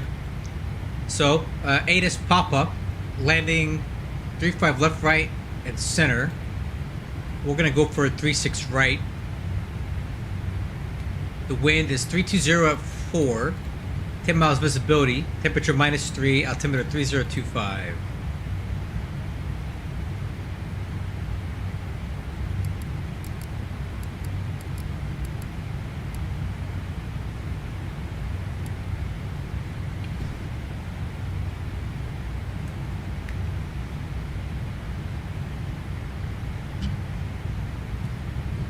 I'm holding a bowl of food in one hand while I'm talking on the other. Okay. So 3-6 right, auto brakes 1. Flaps 30. Approach speed is going to be 130 with the VRF of 125. That gives us basically no factor margin distance, but this plane can stop a lot quicker than what this thing. It's a little conservative on the landing distances. But we can use auto brakes 2, and that gives us 500 feet. So we'll use auto brakes 2.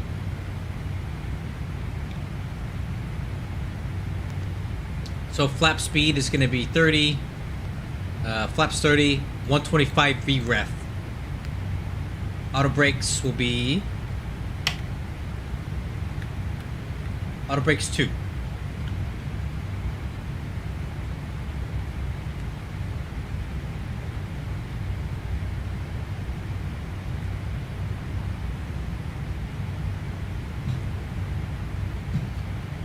And if we take a look at Charlotte Airport here, landing on 3-6 right is definitely preferred because that puts us a lot closer to the PAX terminal. We'll shoot for exit around Charlie 10, but if we gotta go full length, it's not a big deal because we're gonna be parking around here.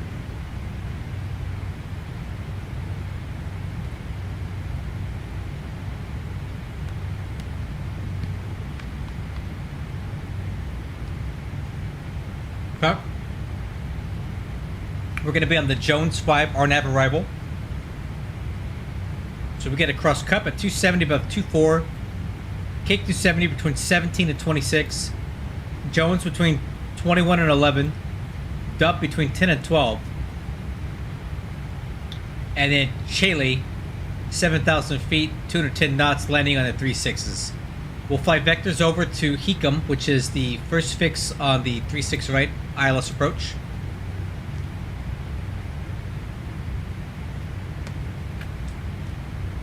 We'll pick up Hecum at 6,000 feet.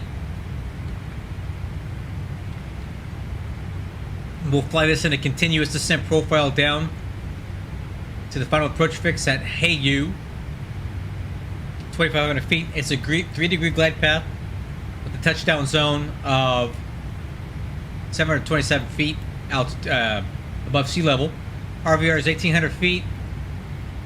Decision altitude is 927 Barrow. MSA is 3,800 feet from the Charlotte VOR. And in the event of a missed approach, climb at 1320, then right hand climbing turn at 4,000 feet.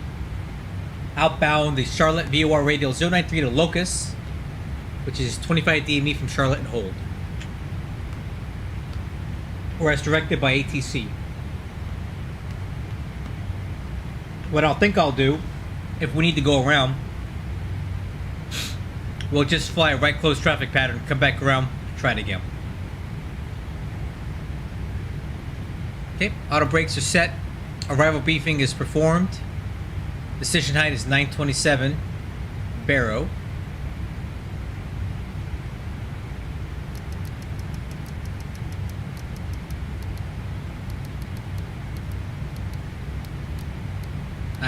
Barrow set.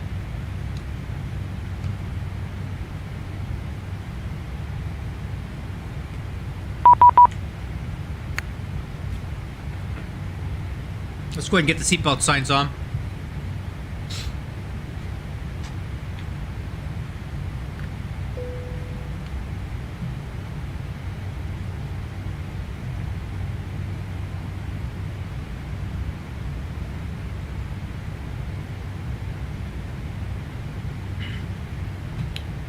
Okay, top of descent. 25 miles. 25 after, so about 3 minutes.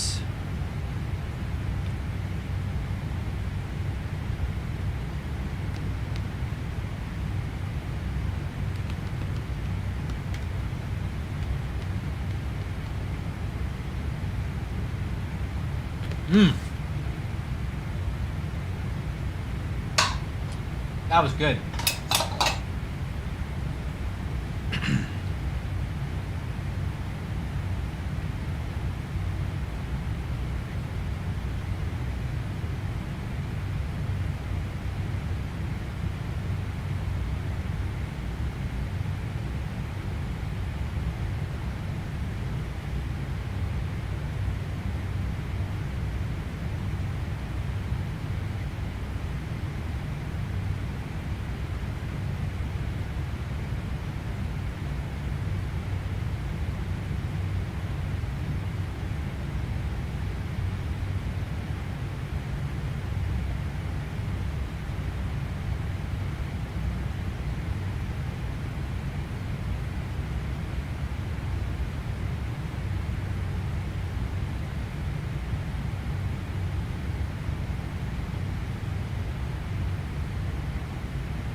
Oh, you know what? Might help if I get the altitude, right? Alright, crew heading down.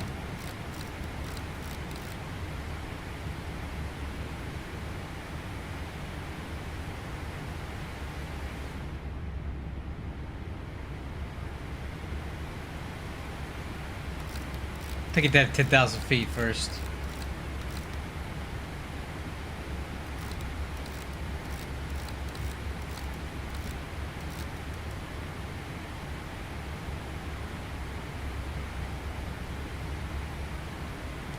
Holy crap! I didn't miss it that bad, did I? Okay, speed brakes.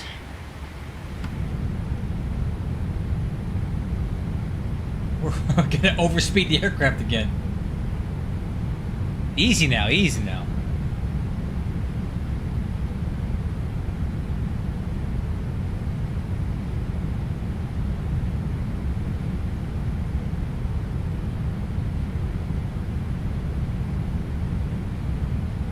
Alright, that should be good.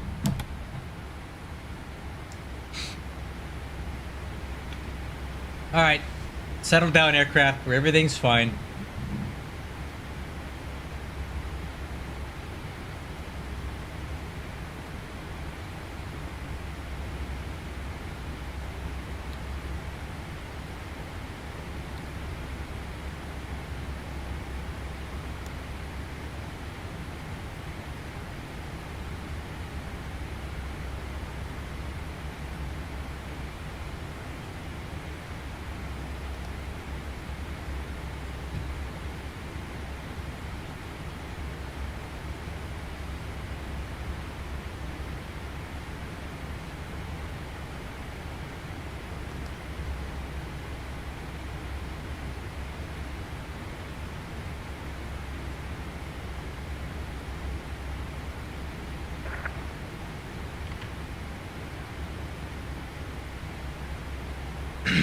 Okay, more or less back on profile here. A little bit fast, but not enough to put the speed brakes out for.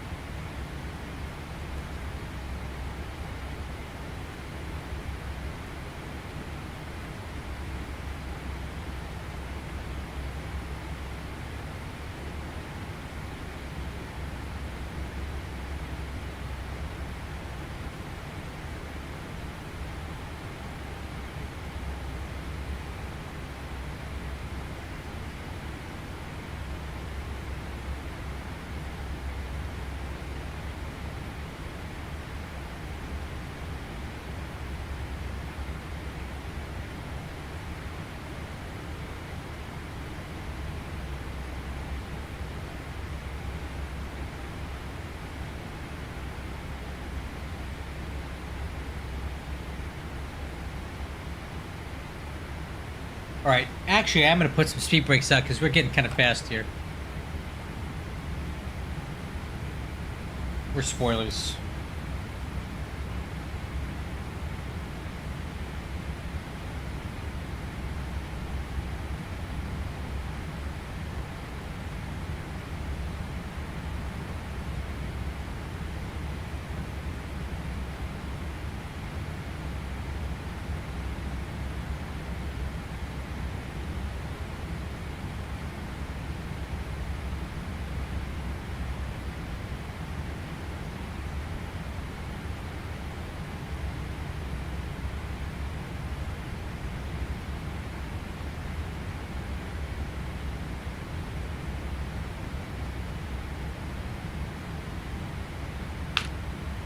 Alright, a little more speed brakes here. Spoilers.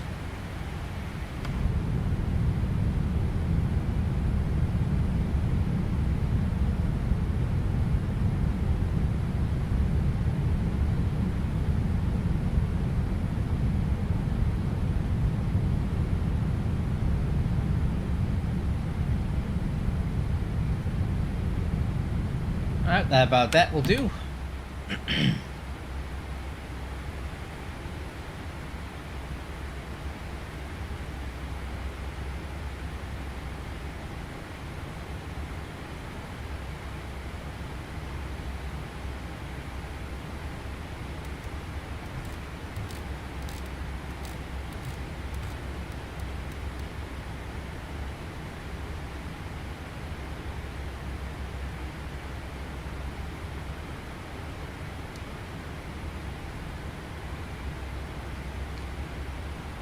See who's on Batsim right now.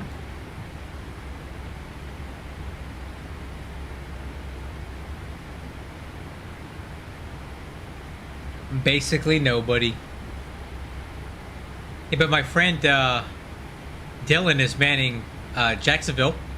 So you'll see here, Dylan C. He's a good friend of mine and one of a fellow chief pilot at UPS Virtual Air Cargo. He is a real world FAA airline or air traffic controller. He works at Des Moines. I think he works in the tower there. So he's a real air traffic controller doing air traffic control on BATSIM. That's got to be one of the... I wish we were flying there tonight, guys. I want to coordinate and fly to one of his airports because that's pretty dang awesome when you have a real air traffic controller doing BATSIM controller. You know that it's going to be super professional. Probably better than most of these VATSIM controllers are, which is by no means intended to be rude.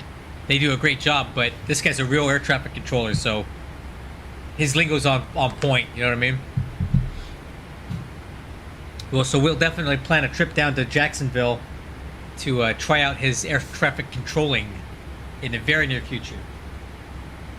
He's the Stansted or the London hub manager for UPS. I don't know if it's Stansted or what do we call East Midlands? East Midlands, that's what it is. And I'm the hub manager for Hamilton, Ontario, Canada.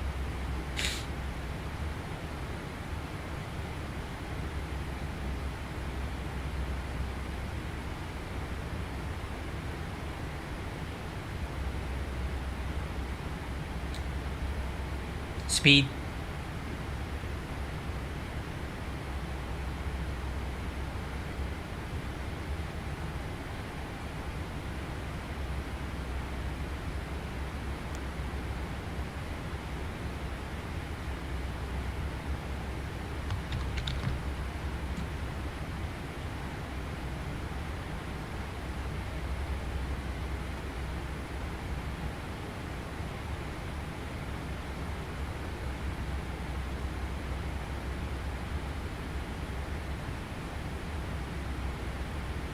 Alright, where are we gonna park tonight? Let's see, where does American Airlines park?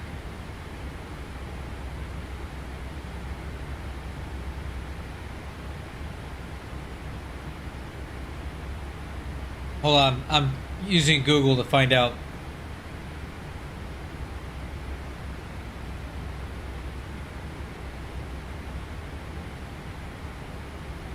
Concourse D. Concourse D. Alright, crew, so let's plan on parking at gate...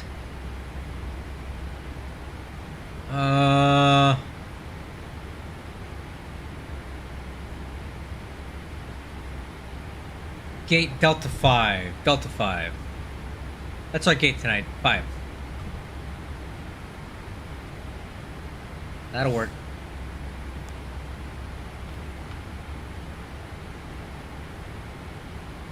Okay, set it to flight level 210. Head down. Speeds are great on the profile.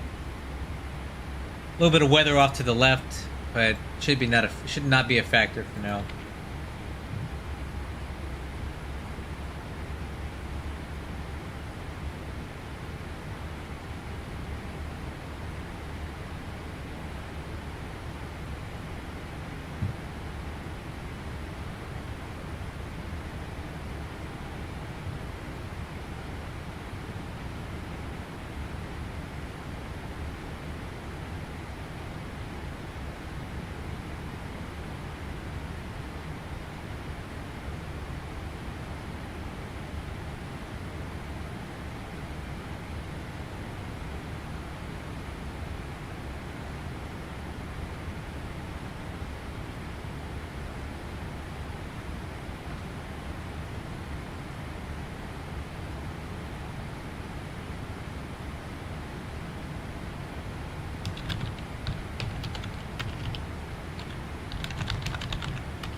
Okay, coming up on transition altitude to be 3025.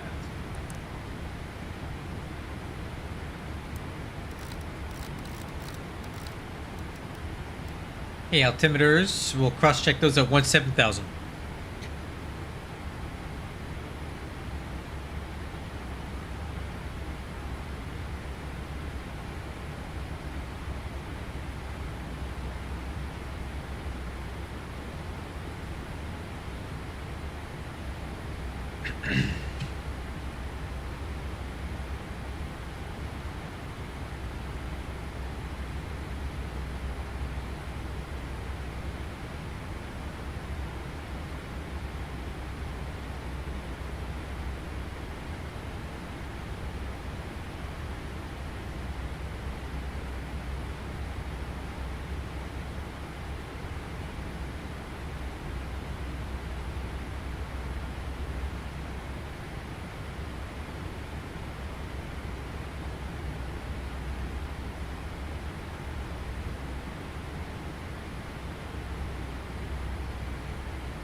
Okay, oh, I forgot to do 17, let's do it at 16. That's cross-check.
Okay, speed 250.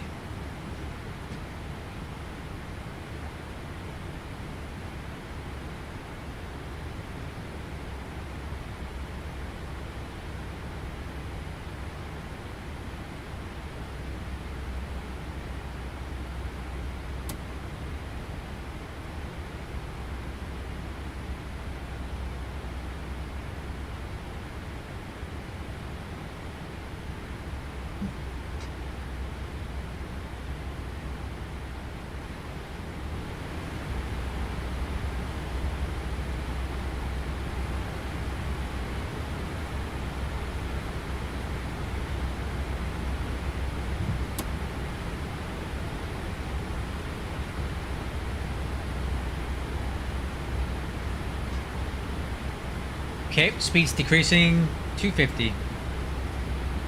Look good.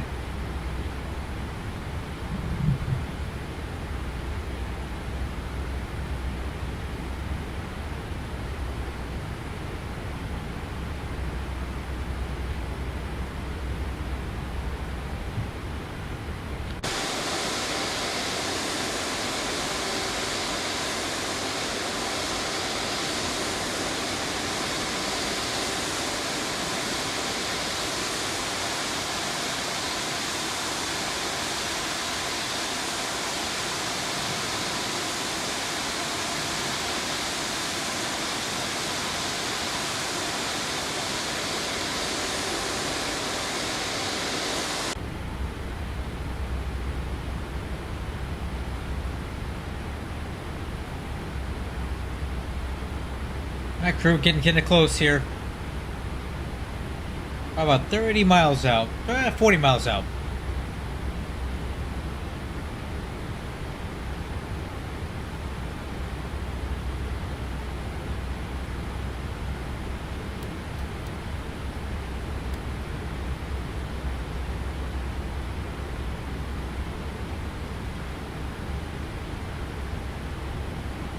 Okay, speed's right on the dot. 250. I'm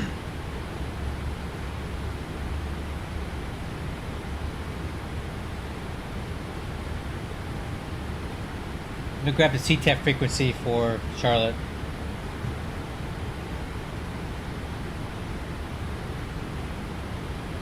Not too bad we're not going to Raleigh. There's ATC there. CTAP KCLT 118.1.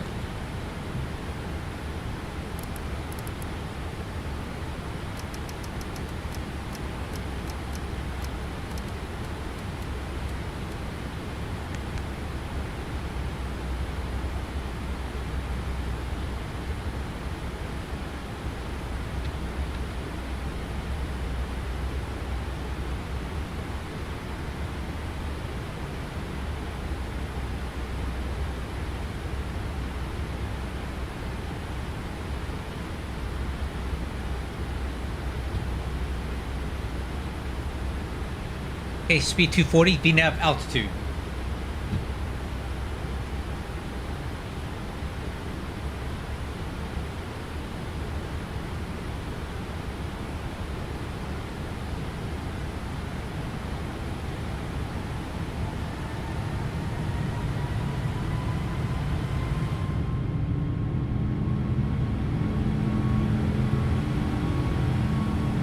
Oh. Okay, let's reset altitude to 6,000. VNAV path.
Alright, let's get the lights on.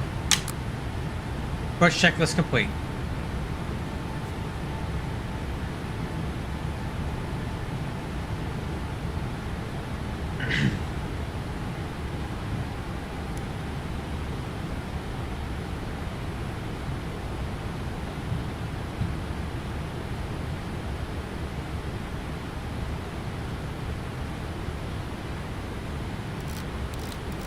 Out down to 4.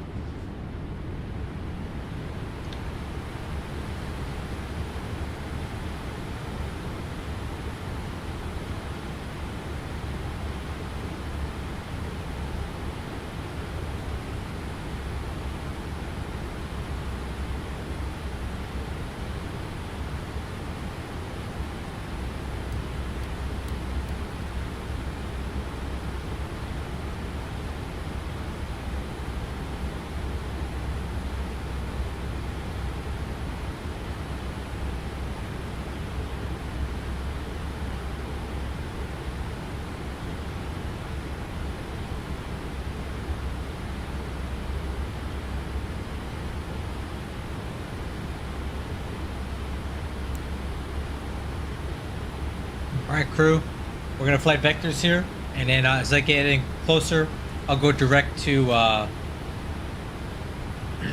it called? Direct to Hecum. Let's fly these vectors a little bit to kind of give us a shallower entry angle here.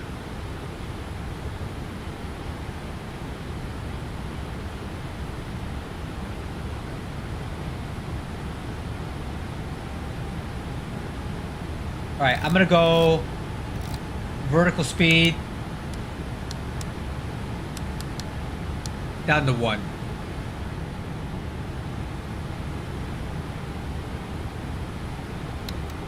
And speed, let's start reducing to 200 knots.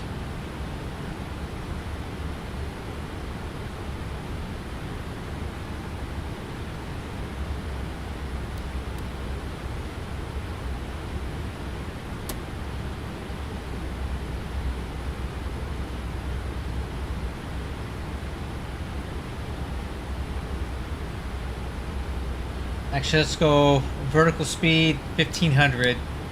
Put a little bit of speed brake in here.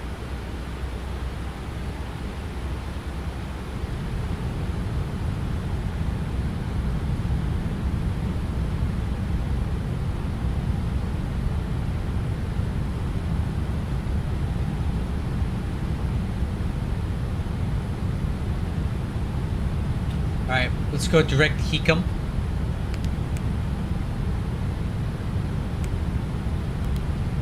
ARM localizer.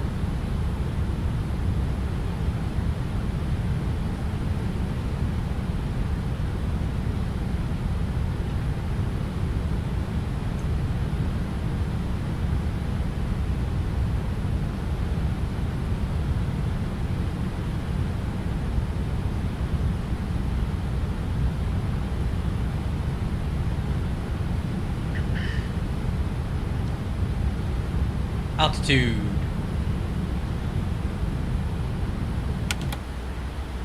Spoilers retract.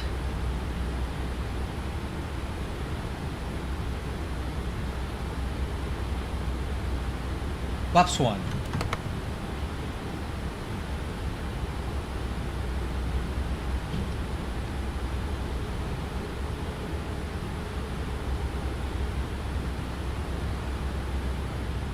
Okay, localizer capture, approach mode,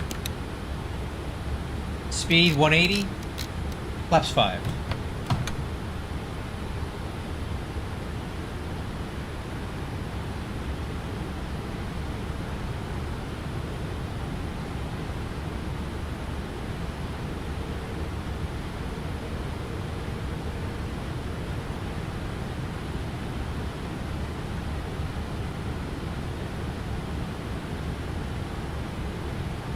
Okay, Glaxo capture. Let's go speed 160.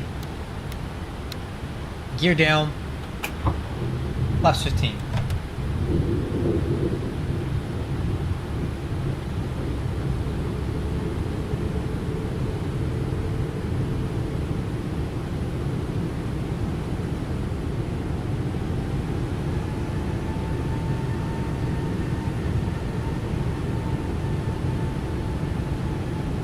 Okay, I'm going to keep the speed reduced down to our final approach speed. This is 130.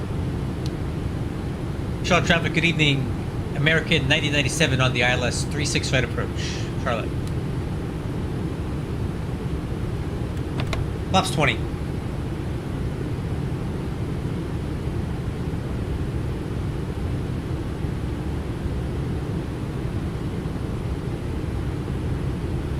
Flaps 25.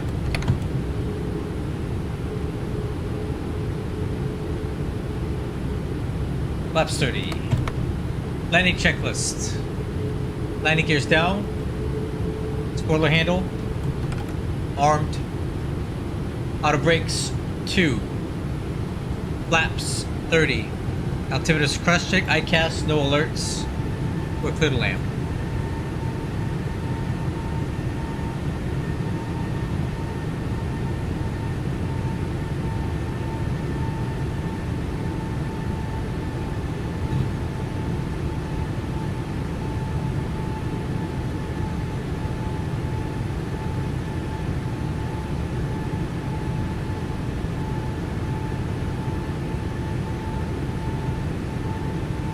Okay, wind is 291 at 18, a little bit of a crosswind right now.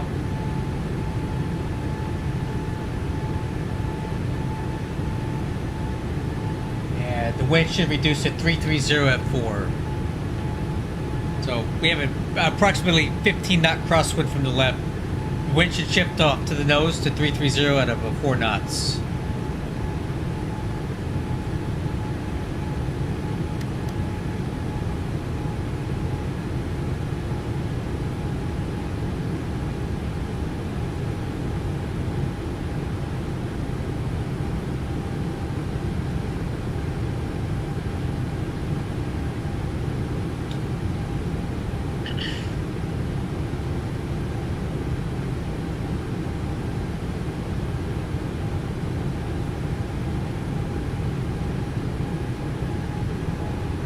Wind 284.17.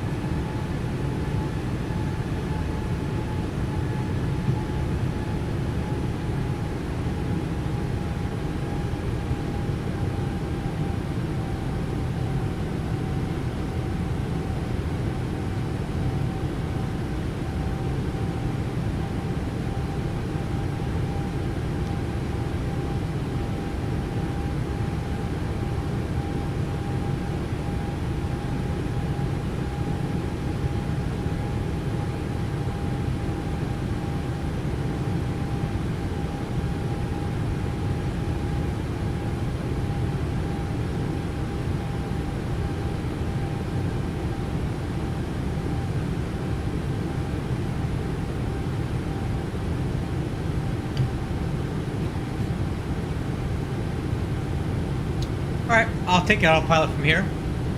Wind is still showing crosswind 16 knots.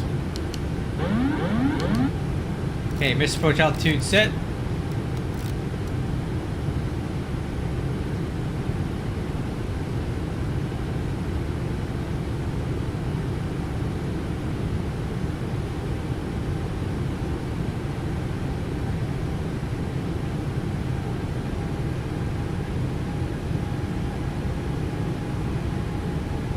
Charlotte traffic, American 9097 on final, 36 right. Okay, auto throttle.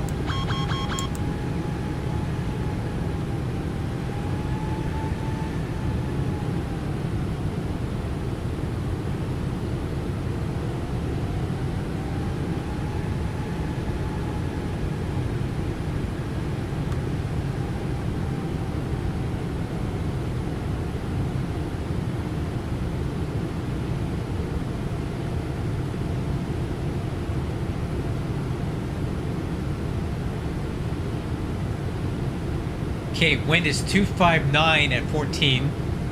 Absolutely not what was indicated on the METAR.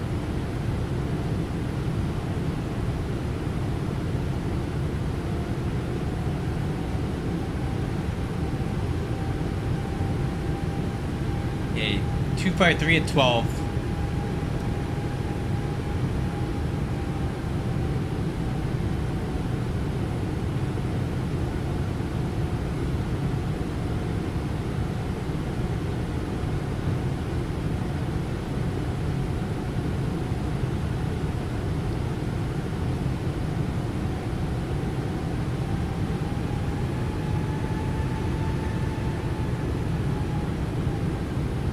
1,000.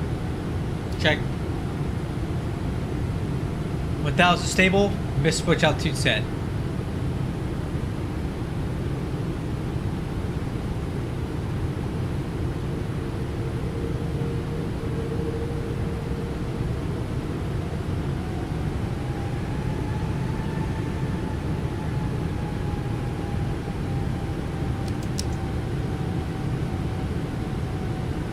Wind 245 at 6. 500.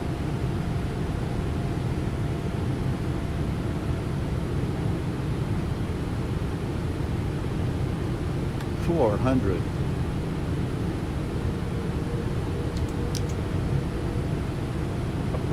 300.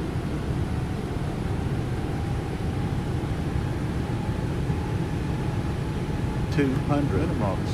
Continue.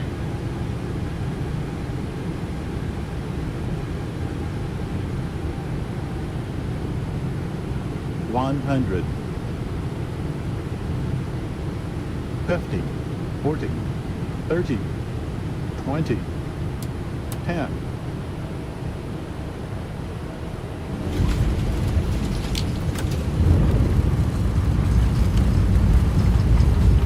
Hey, versus green.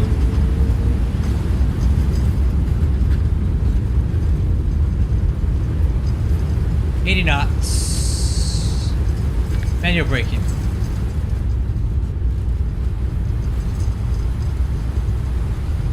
$60 knots. 3,000 feet remaining. Versus normal.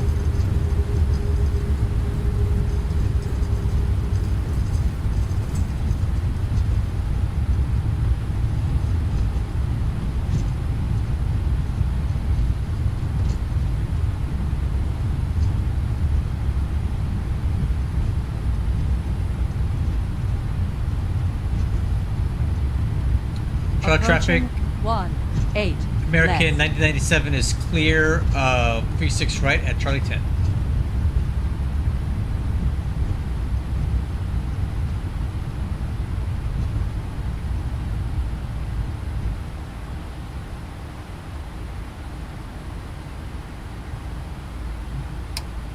Okay, after land checklist, spoiler handle. Up, retract, flaps. Auto brakes, Swixer. Exterior lights. Or not. Okay. APU started. Block. Hold. Stab trim.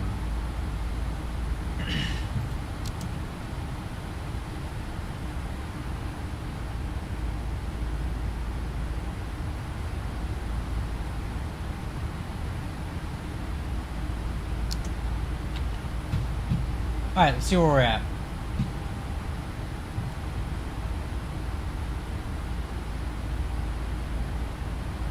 Okay, we'll taxi straight over here and make a right, a left, and then a right into Delta 8.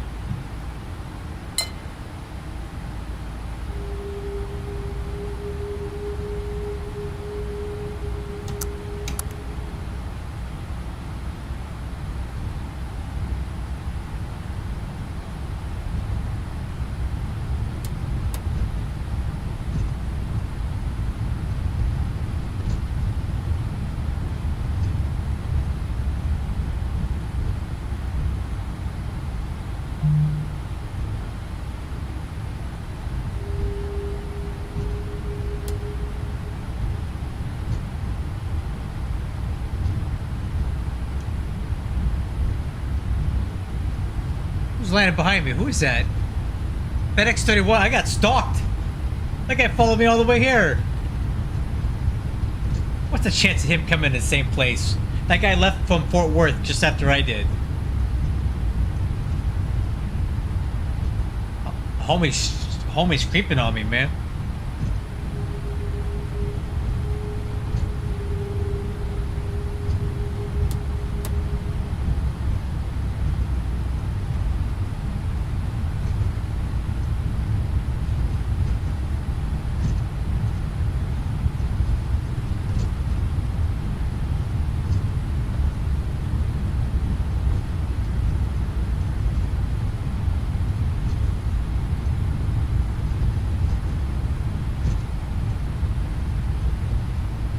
I meant Delta 5, not Delta 8.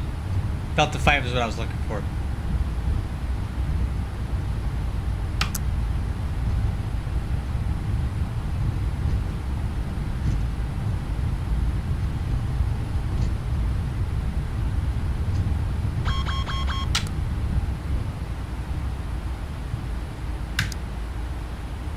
Oh, stopped a little early there.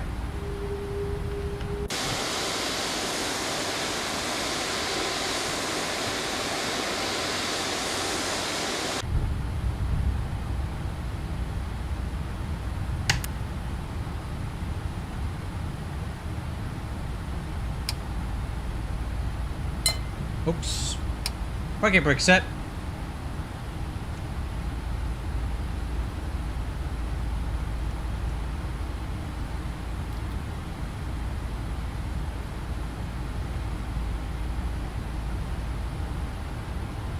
Alright. Parking checklist transponder. Standby. Fuel cutoff. Off.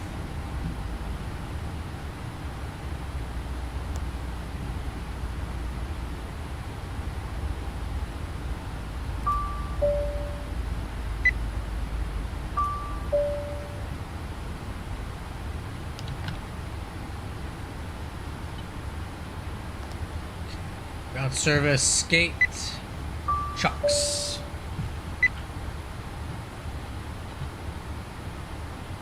Okay, external power. Waiting on that. Start getting the rest of the stuff in the meantime.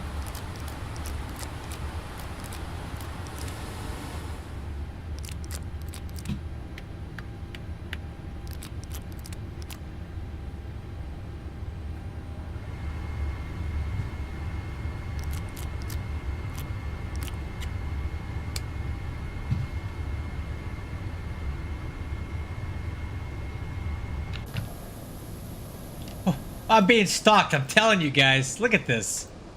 Who is this guy? Who is this guy? He followed me all the way from Dallas. I feel like I'm being stream sniped right now. Alright, I'm looking this guy up. We got an imposter over here. Alright, who is this dude?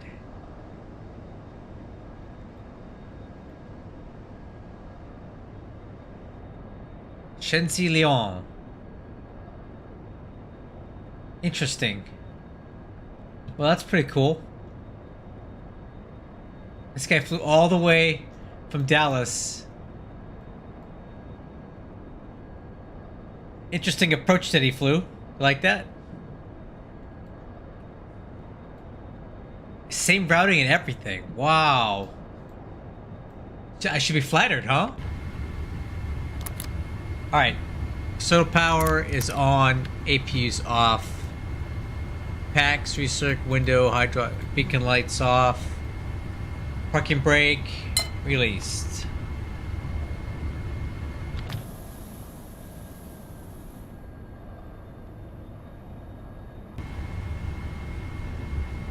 I didn't know FedEx parked at the passenger terminal. So, I had to turn off stable approach. It was acting up a little bit earlier. Let's see what Smart Car said that landing rate was.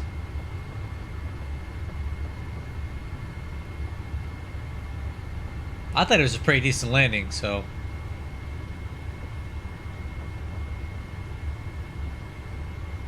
And it did not log. Oh, 132 feet per minute. Come on, guys.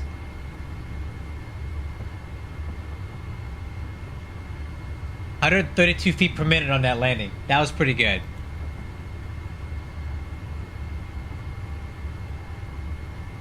Alright guys, that'll be it for me tonight. Hope you enjoyed the flight. I sure did. It's been a while since I've flown the passenger a yoke at. It's been a while since I've flown the passenger 777, but that was fun. Definitely the Rolls-Royce engines are my favorite as far as how they sound. Hope you guys enjoyed the flight. We'll have to figure out who this guy was that was stalking me. But until then, I'll catch you guys on the next one. Take care. Oh, strobes. Bye-bye.